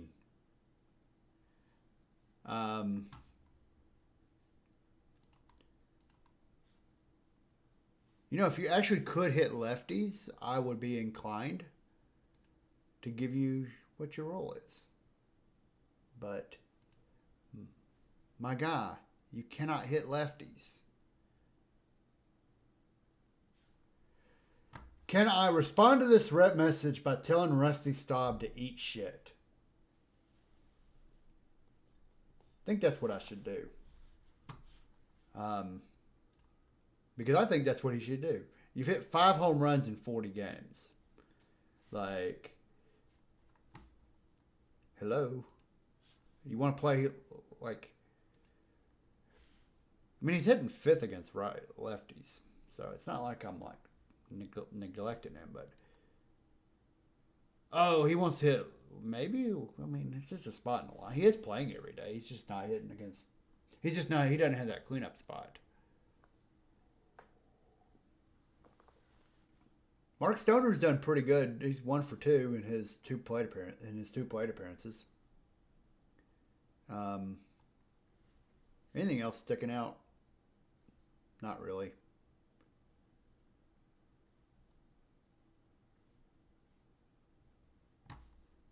Not really. Okay. We did get shut out by Philly, so we're right at 500, where we've been most of the season. We've been in various forms of 500 all year, and that was a 2-1 loss. There's no real need to look at that. We're at September 19th. We're facing the Cubs. Kennedy's injured, out for a couple games. We can just let the lineup decide that. Gene Garber's got 1 day left, but he's got 10 days left on the injured list. I think I'm just going to ride that out a little bit. And we'll go 5-3 win, 3-1 loss. So we're still kind of holding serve a bit. All right, we're gonna give him a rehab spot. No point in rushing him back.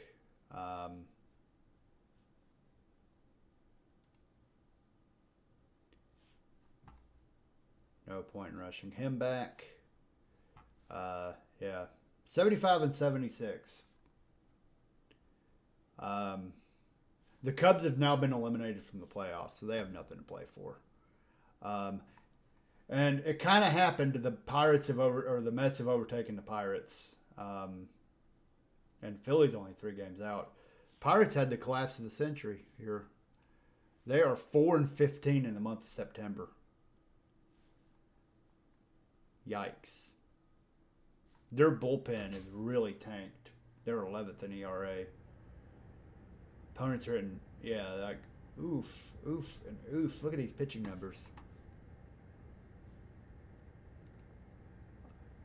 They had been playing over their head all year. So if you had looked at the expanded standings, we had the best run differential in the National League at one point. Yeah, see, they're -1 run differential. Yeah, see, 28-23 in run games. They're 24-27 after the All-Star break. We're 25-30.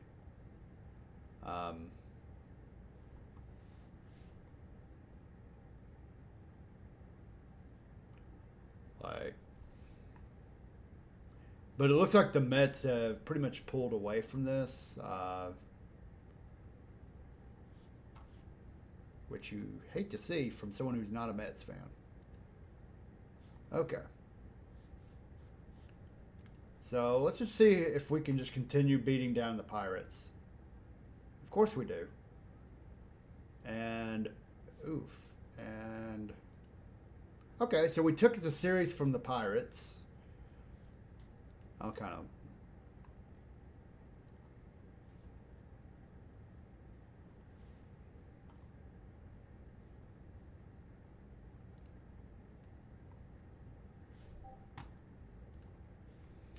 of looking at lineup stuff now. He keeps this could be a very circular thing where it's like he's struggling, so he just doesn't care anymore. But he's going to play for us next year because he's still 28.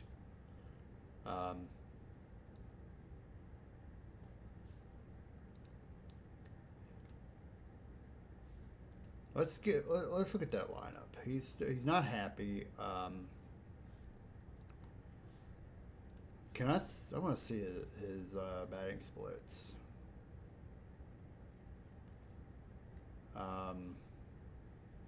Yeah, let's get him out of that leadoff spot. It's just not working. In fact,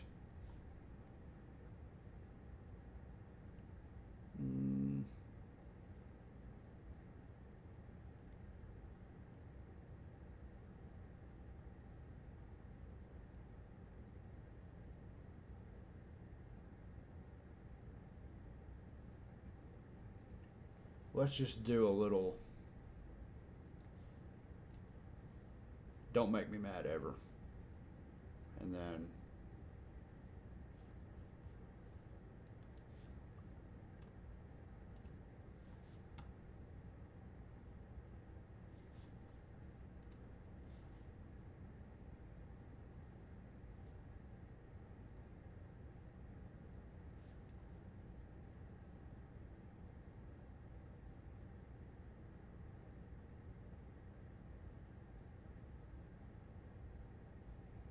yeah.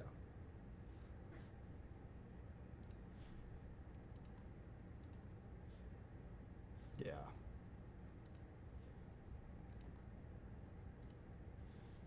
Made a move that didn't pay off. Maybe we should have gotten away from this pretty early, but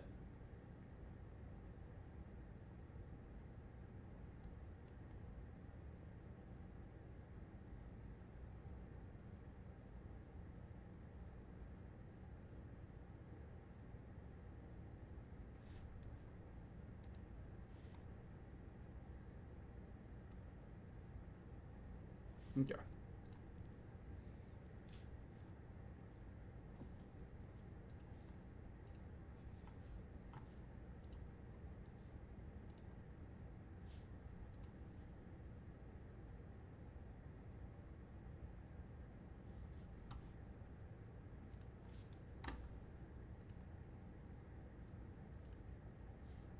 All right, Gene Garber's eligible to come off the injured list.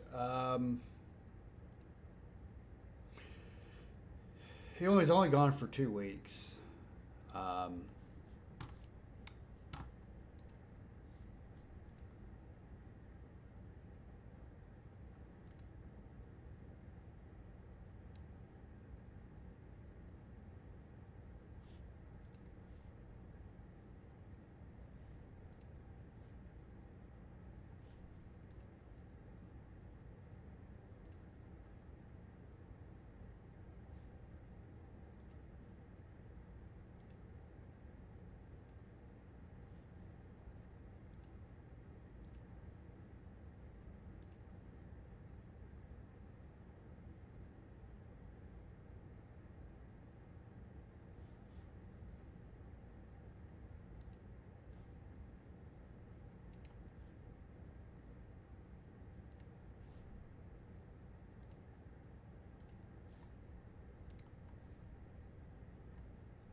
That wasn't what I wanted to do. This is fascinating to me that he's already like a...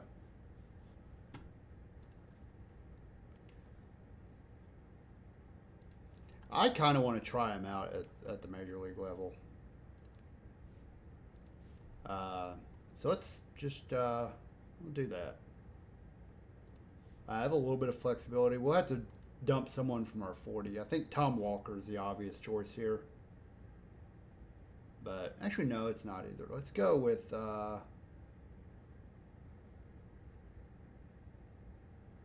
yeah, let's go with Tom Walker.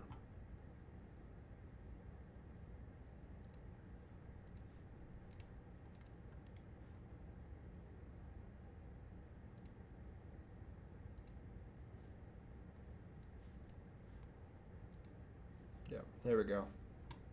And now I'm going to give Larry Kleem some run at the big league level. Might give him a more prominent position. So now I kind of want to experiment a little bit. Let's go to pitching staff.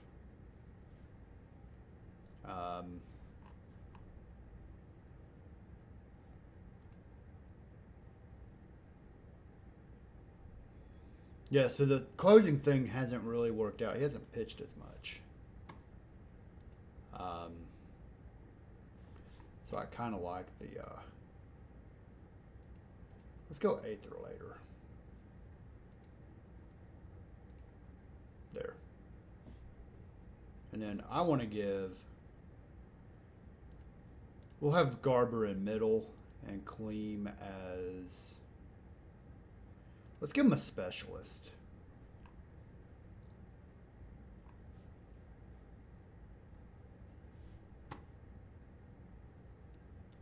Okay. We've been eliminated, y'all. I know, shocker. We're eliminated from the playoffs. We're 78 and 78.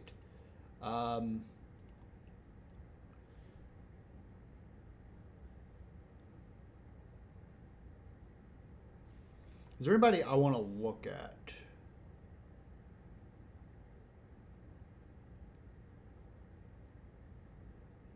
Is there anybody that I'm like, I need to try this player out? Not really.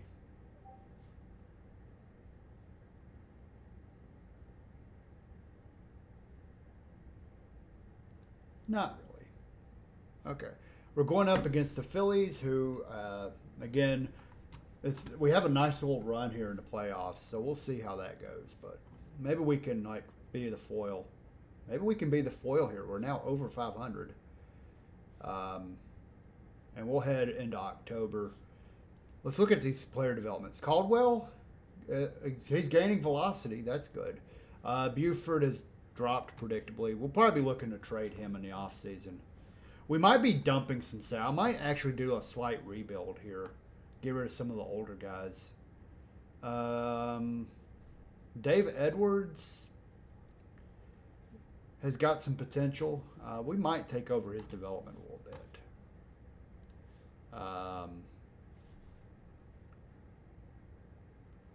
Willie Randolph down here he's getting better defensively, and he's now a 2-star player. He did struggle a little bit in A-ball. He graduated from rookie league, and he's now in A-ball. He'll probably play there a lot, maybe next year. Yeah. He did, but he still had a 340 on base and just 47 plate appearances. Edmund Robinson, a lot of blue. Nothing to look at there.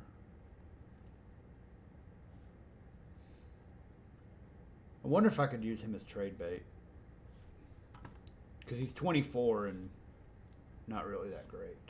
Okay. All right. So,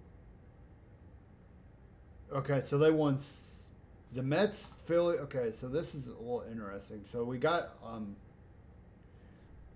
I think we're going into, we have four games left. Obviously, we're out, 7 games out, 79 and 79.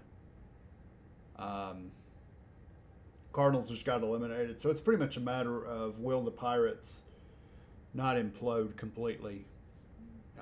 Didn't we have this guy recently? Let me see. No, I thought we did. The name just looked familiar. All right, let's just finish out the string here, and we'll probably look at the playoffs, and then. All right. Yeah, 8 loss. Did we ever? Okay, we won one game in September in the second half.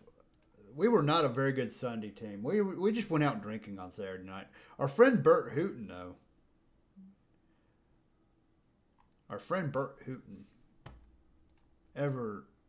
Okay, so now we have 3 games against the Mets to end the year. Obviously, we'll send him down.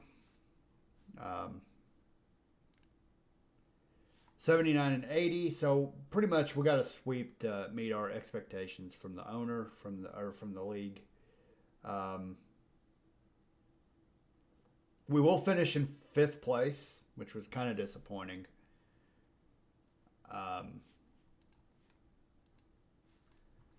So 4-3 loss. So the Mets very likely, I think, just clinched.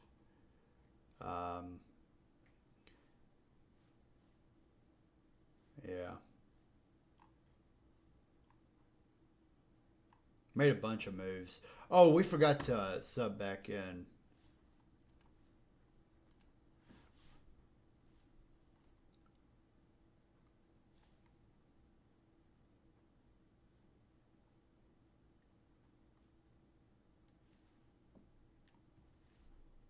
And now we can go back to our lineup here where we had Hanson. Because Lucky Thompson just, he didn't look, he wasn't embarrassingly bad.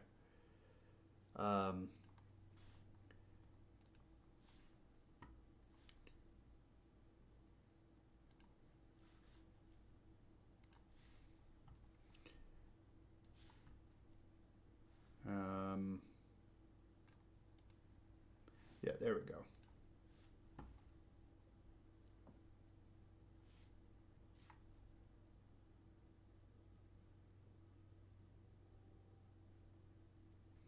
And then we'll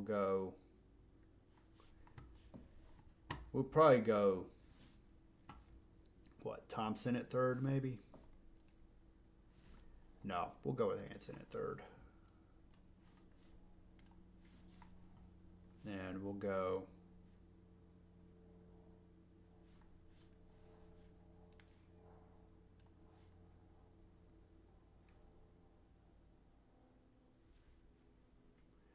we're just making some moves to finish out the year. That way I won't have to think about this too hard. And then I'll use Lucky Thompson at 3rd and 2nd. Okay.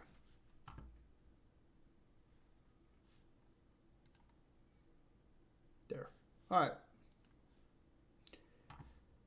It does look like the Pirates have pretty much, it's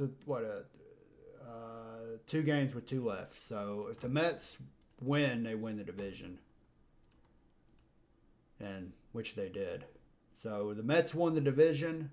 We'll finish up. We didn't score a run our last 2 games, so we finished 79 and 83. Not a great, not really what we were hoping.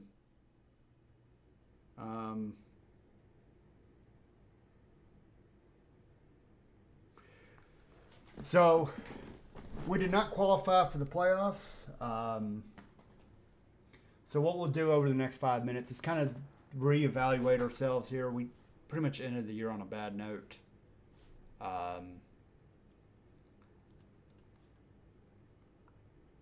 We kind of faded at the end. We were 0-4 in October. We actually had a pretty good September, but 15 and 17 the last month plus of the season. Our inability to first base really cost us here.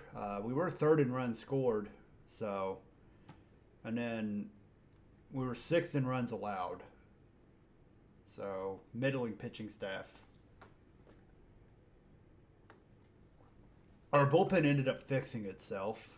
Probably need to get better at striking guys out. Fourth in home runs, third in walks. So, very odd that we were third in walks, but sixth in on. It's because we couldn't get singles. So we solved our walks problem at the expense of our ability to hit singles. So maybe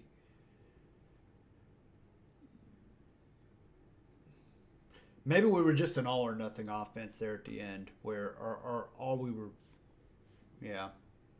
Our Pythagorean record was 84 and 78, so we were unlucky, but it didn't really like make that much of a difference. 18 and 29 in a one-run game. So if we flip that record, we win 90 games. So if we were 29 and 18, or even if we were 500, so that's what we'll add 10 games. So we could have easily won, like, with a little bit of luck, 88, 90 games. Not great against righties, okay against lefties. Home, we were bad at home, good on the road. I still wonder if our lineup is optimized for, or if our team is optimized for our park. We only gave up 79 home runs.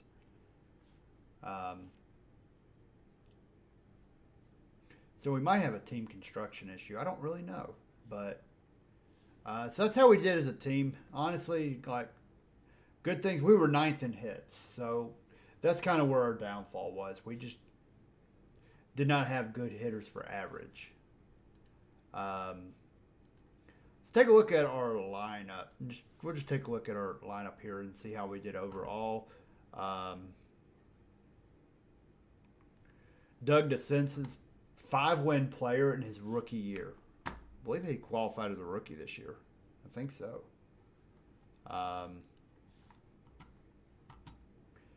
Does need to work on his base stealing, though.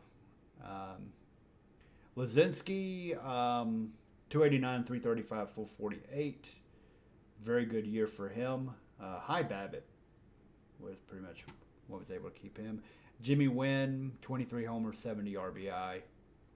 Did what we expected from him. Rusty Staub struggled. 242, 336, 392, 115 OPS plus, 1.1 WAR because he can't play defense. He also cannot hit lefties. He only hit 205 with us. He's very unhappy. Honestly, this might be someone I try to trade in the offseason. I think he's got some value, but to be honest, he can't play defense, and he's basically, well,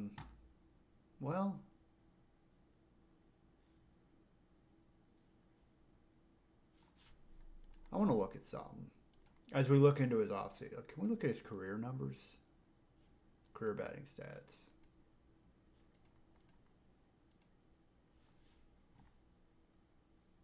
Yeah.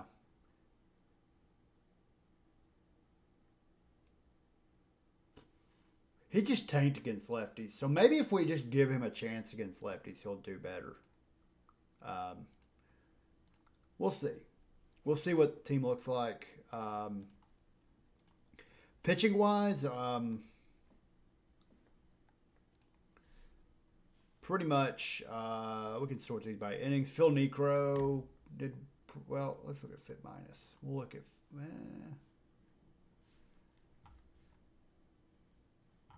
Jim Barr struggled at the end of the year, it looks like, and I think we were going to have to move away from him. He was solid, but not great.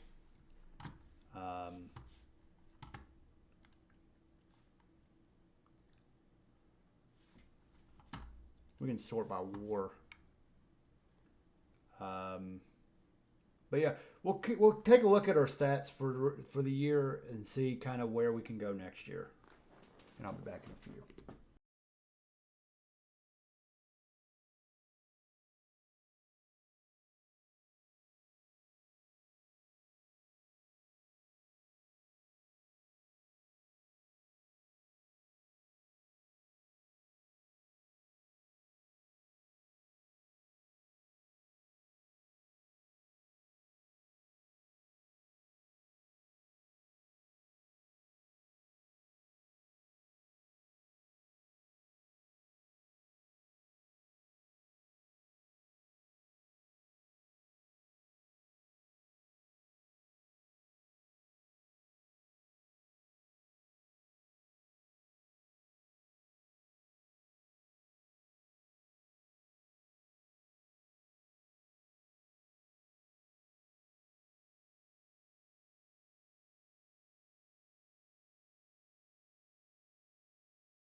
All right, we're back. We'll wrap this stream up. We'll sim through the playoffs and get us out of here. But I do want to kind of look through kind of my pitching real fast. We took a look at the offense. Obviously, our starters, Jim Barr had 22 starts, 8-9 record. Probably the worst guy in our rotation by a good bit. Probably someone I'm just going to move on from, even though his FIP's pretty good. He actually has a pretty good FIP. Well, actually, no. That's not good. That's actually not good. That's the opposite of good.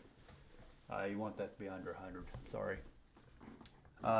So he's someone I might. Ken Brett, though, had a good year, so he would slide into that 5-hole for us next year if we have to. And this guy, Wayne Amyati, was very good in AAA. We moved him up after another solid run. And he actually did pretty good for us in a relief role. So we'll probably use him as like that long guy. So that's where I'm thinking right now, kind of initial thoughts. Aurelio Lopez struggled after a really good year last year. And then Grady Pierce had a good end. Vanray Opolis was pretty average. We ended up at the end using him as just a pure closer.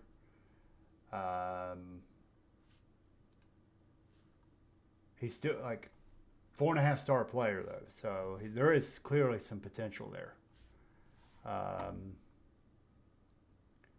ERA mid-3, BABIP kind of high. So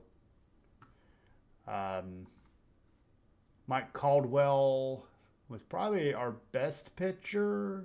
Caldwell Figueroa. Caldwell struggled a bit in the second half. He had a bad start in October, but he did pick it up in August, September. So he had a rough couple months and then picked it up at the end of the year. Had a rough end, but he was good for us. Catfish Hunter was okay. And then, yeah, so we'll kind of figure this out. I kind of want to figure out how to manage the bullpen a bit. I don't know if the way I've had it is what works best. But we'll see. Larry Clean might be someone we use in a lefty specialist role for next year. I kind of want to bring him in and do that because he doesn't have the control necessarily to last, but like he's 24, he's got lights out stuff, and he's actually got he's a ground ball. Well, he might profile as a ground ball pitcher despite what his. He's got a big fastball and a big slider, so we'll see if we can get some use out of him for next year. But yeah, let's take a look league-wide at the standings before we go into the playoffs. The A's pretty much rocked the big leagues, 112 wins. And the Red Sox not too far behind at 99. In the National League, it was pretty much a close league with the Phillies surged in the second half. They had a big second half. They were 42-22. The Pirates kind of fell apart at the end. As did we, because we were 50-46 at the break, and we ended up 29-37 after the break.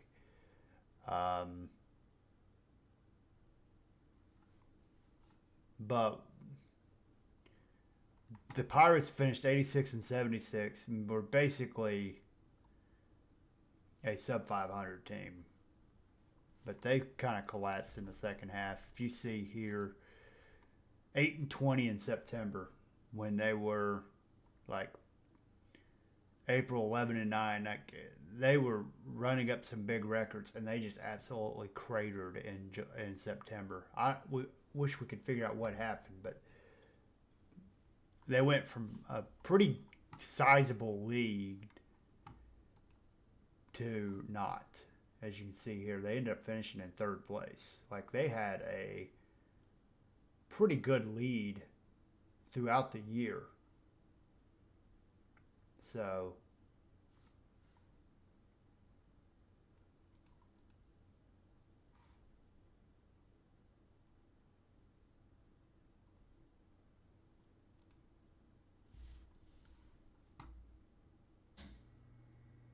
no, that's not what we want.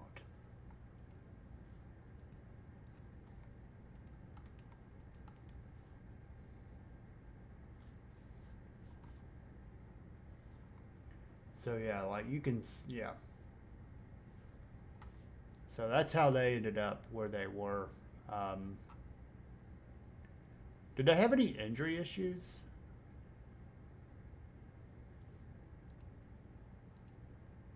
Not really. Not really. Oh, this is their AAA team. Well, yeah. So we'll take a look at the playoffs. We'll get out and then let's go to. We'll read important message. We'll just mark all these as red, so that way I will be inbox 0 for my video games. The Mets ended up 90 and 72. They won the division by 3 games. So, and we ended up down here in what, 5th place.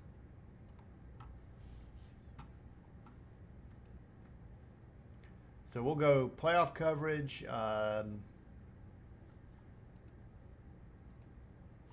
We'll finish today. We'll take a look at the playoffs here. This should be a really good series. I would give the Oakland the advantage just because of pitching. And then also, if you look at Oakland's home record. They're 66 and 15 at home. They were actually pretty good on the road too. So 8 and 4. So we will go ahead and sim game 1, and we will watch Boston win 4-3, of course. And then game 1 out here. This one might be a little more. Now this is interesting here. It looks like the matchup here would be the Mets were 52 and 29 at home. These teams are more similar. It looks like Dodgers might be a little better offensively, but the National League is very scrunched together. So the real difference between these two teams isn't great. So maybe you give a slight edge to the Dodgers. I don't know, but game 1 does go to the Dodgers, and then game 2 goes to Oakland. So unfortunately, that does give the advantage now to Boston here, and we'll go with game 2. It's a travel day. We'll go ahead and sim this one for the Mets come back to salvage a home game. 6-0 win. Finish out today. And now game 3 in Boston. We'll simulate that. Boston takes it 9-1. We may have an upset brewing here. May have a bit of an upset brewing here. Game 3, 1-1 here. The Dodgers take that. Bill Singer over McAndrew. And then game 4, well, the A's have their backs to the wall, and they rally, so they take a game. They'll have a game 12, or a game 12, a game 5, and back in Oakland. We'll finish today. Travel day for them. LA's up 2-1, and LA wins the series. Rico Carty, the MVP of the series. Looks like he had hits in every game pretty much. 3 RBI. He hit OPS 1300.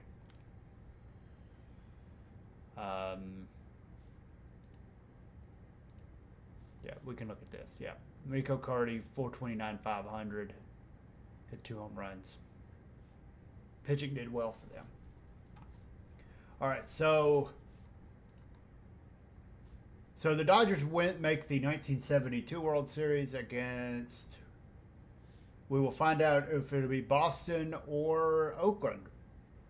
I would give the edge here to Oakland, and Boston pulls the upset. So the 112-win Oakland A's will not make the World Series.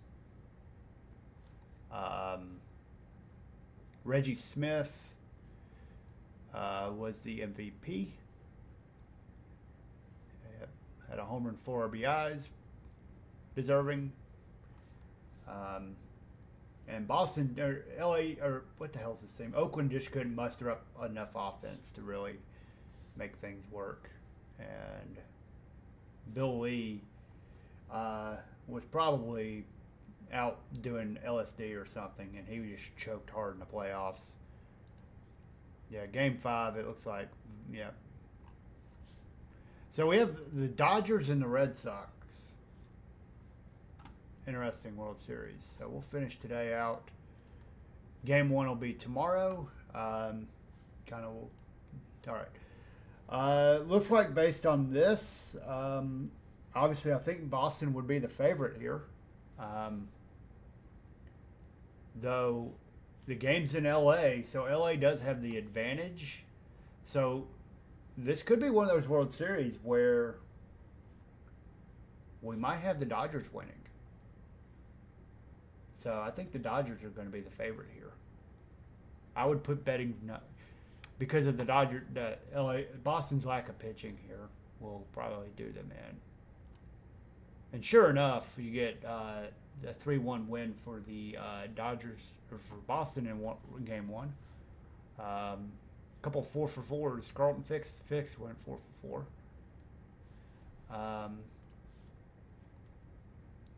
Game 2 also goes to Boston. So my thinking here that home field advantage might work in the favor of the Dodgers will probably not hold out.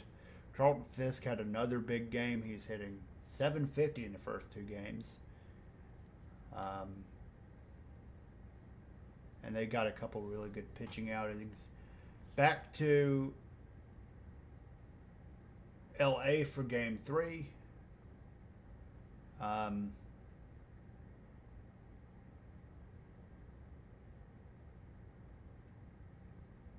And it looks like, we have an important message. Draft pool. Oh, we got the draft pool. So this is something we want to look at. I don't think we have a hot pick, but looks like a bunch of really good players. Dennis Eckersley,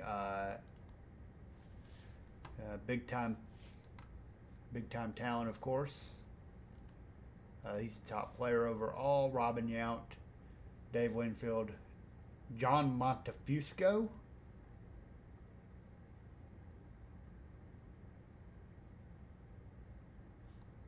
Was this it? Okay, this was not an actual player. Okay. Let's say, who the hell is that? Fred Lynn, Pedro Guerrero, Candelaria, Gary Rinke, Ron Ellenbarger. Mock draft. We pick 8th.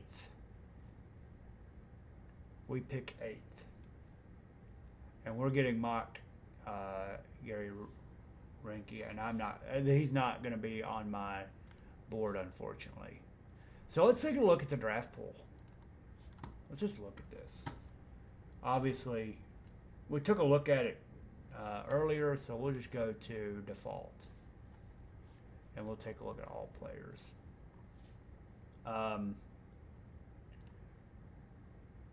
We should have just tanked for Fred Lynn because he's already pretty much a made prospect.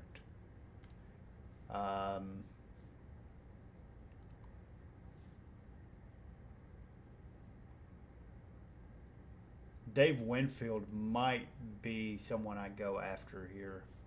Well, what we really need is someone who can get on first base. But, I mean, obviously, in the grand scheme of things, you're looking for people who can do anything. But Robin Yount's probably the best player in this draft, I think, given his position. Is he playing okay shortstop? Not really. He plays an okay shortstop. He might. I'd end up putting him in low intelligence, though. Kind of might. Signability. Looks like most of these players are going to be easy to sign. Looking at it by potential, though, it looks like Eddie Murray's also in this draft. That's crazy. Like, a player in the 1972 draft is someone that I actually watched play. Right? Why aren't his... Maybe they don't have his stats until he... That is crazy. Let's see. Lynn Barker, Larry Christensen, Pedro Guerrero. That's the... Yep, so we'll want to... And our scout accuracy is very high on many of these players, but hopefully. And then I want to take a look at my filter, my work ethic filter. Not many of those players had high work ethic, so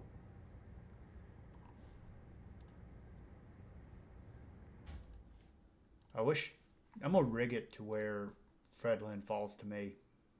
That's what I want. He's kind of greedy, but I'll take greedy. All right, so we looked at the draft pool. Cancel. Oh, this is our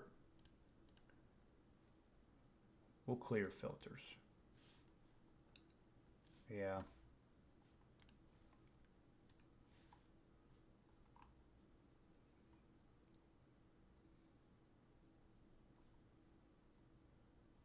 Yeah, I mean,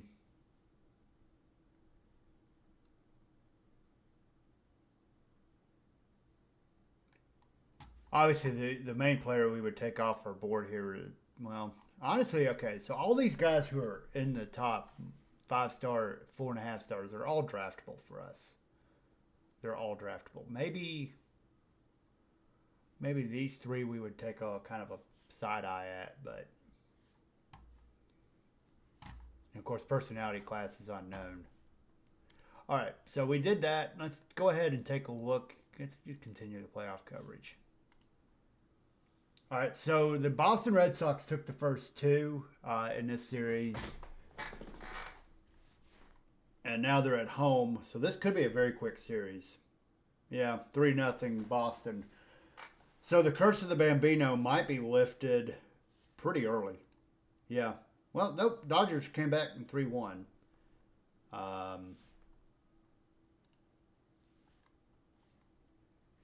So we'll see if Boston can take this. Yeah.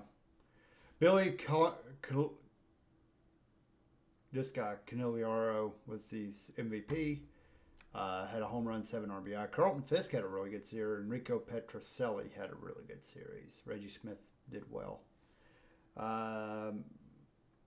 Everyone who played meaningful snap.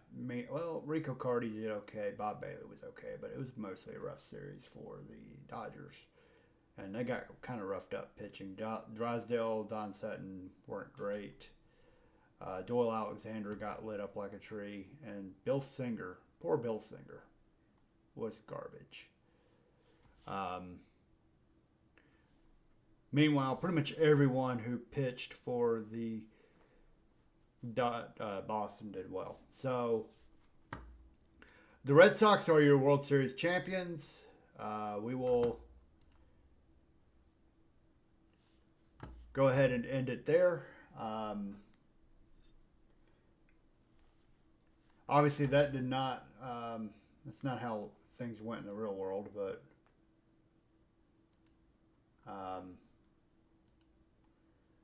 we can look at.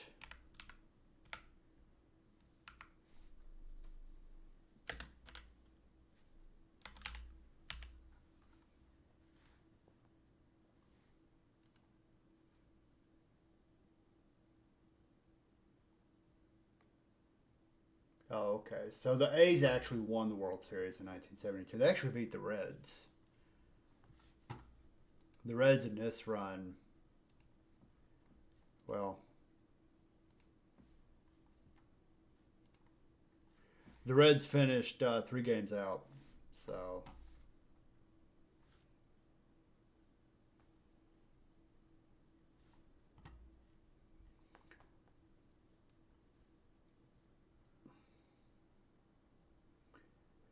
And in real life, we can bring up the standings real fast. We'll bring up the standings. This is how the season actually went.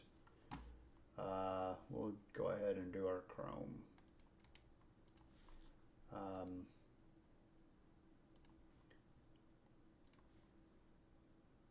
This is how the season actually went. It looks like the Red Sox ended up 85-70. There's some games missing on here. Was there a strike or something? Yes. Okay. Yeah, so there was a strike. Okay, so... Yeah.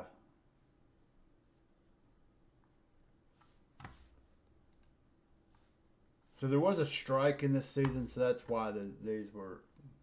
but pretty much almost accurate as far as like how like the top end went. But we ended up besting our team by about 8 games. So...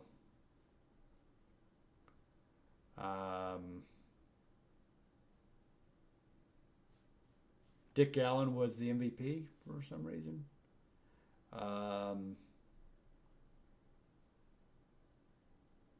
Yeah. So that's how that went.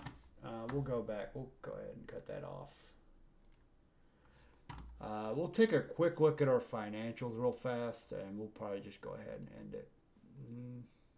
Front office. We ended up with attendance was 1.3 million, so we bested our attendance by a little bit.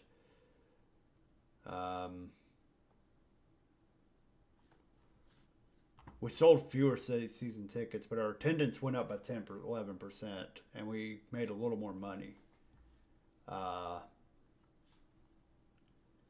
So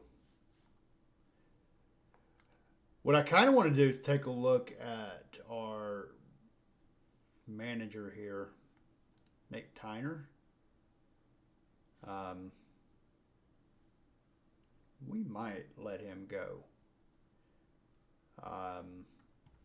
Our pitching got way better this year. We were actually better offensively 2 seasons ago.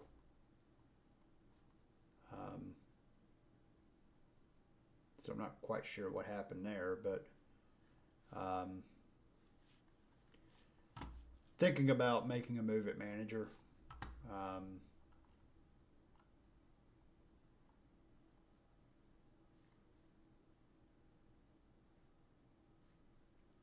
Maybe make him my AAA manager or something, but because he doesn't have great relationships with my team. Oh, he has a poor relationship with Rusty Staub. Well, that would make sense.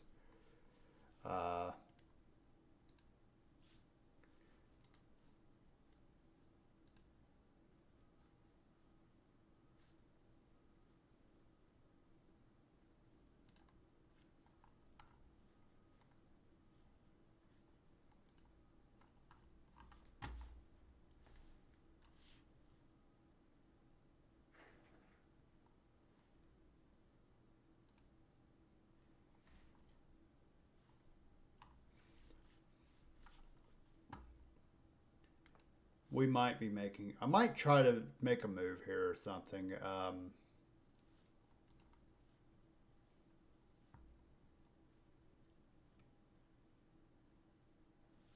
But we'll see. I'll see what that looks like. So we'll go ahead and save this. I'll save and exit. My next stream will likely be on Monday. So... But that's all I got for today. I appreciate y'all hanging in. I'm sorry I missed the first hour of comments, so I know a couple of y'all had a few things to say, but we'll plug the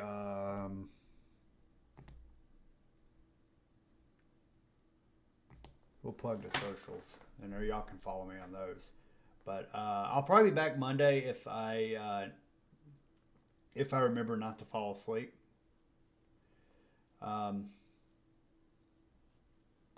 Yeah, we ended the season 16th in payroll, so we got a little bit of money to spend in the off season. Hopefully, we can make some moves. So the goal will be we got to figure out. I think we got to get better offensively a little bit and get maybe a better rotation. We'll kind of, but we do pick 8th, and we have a $42,000 budget. There's some comp picks ahead of us, so the Pirates have the 6th and 7th overall pick. Now that is bullshit. That is grade A bullshit.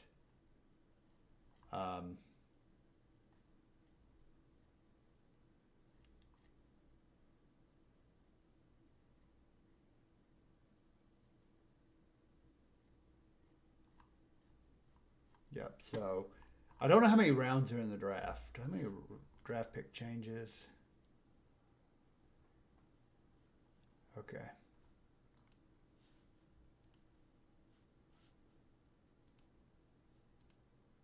$40 rounds. So I think it's gone down a little bit. Kansas City picks 1.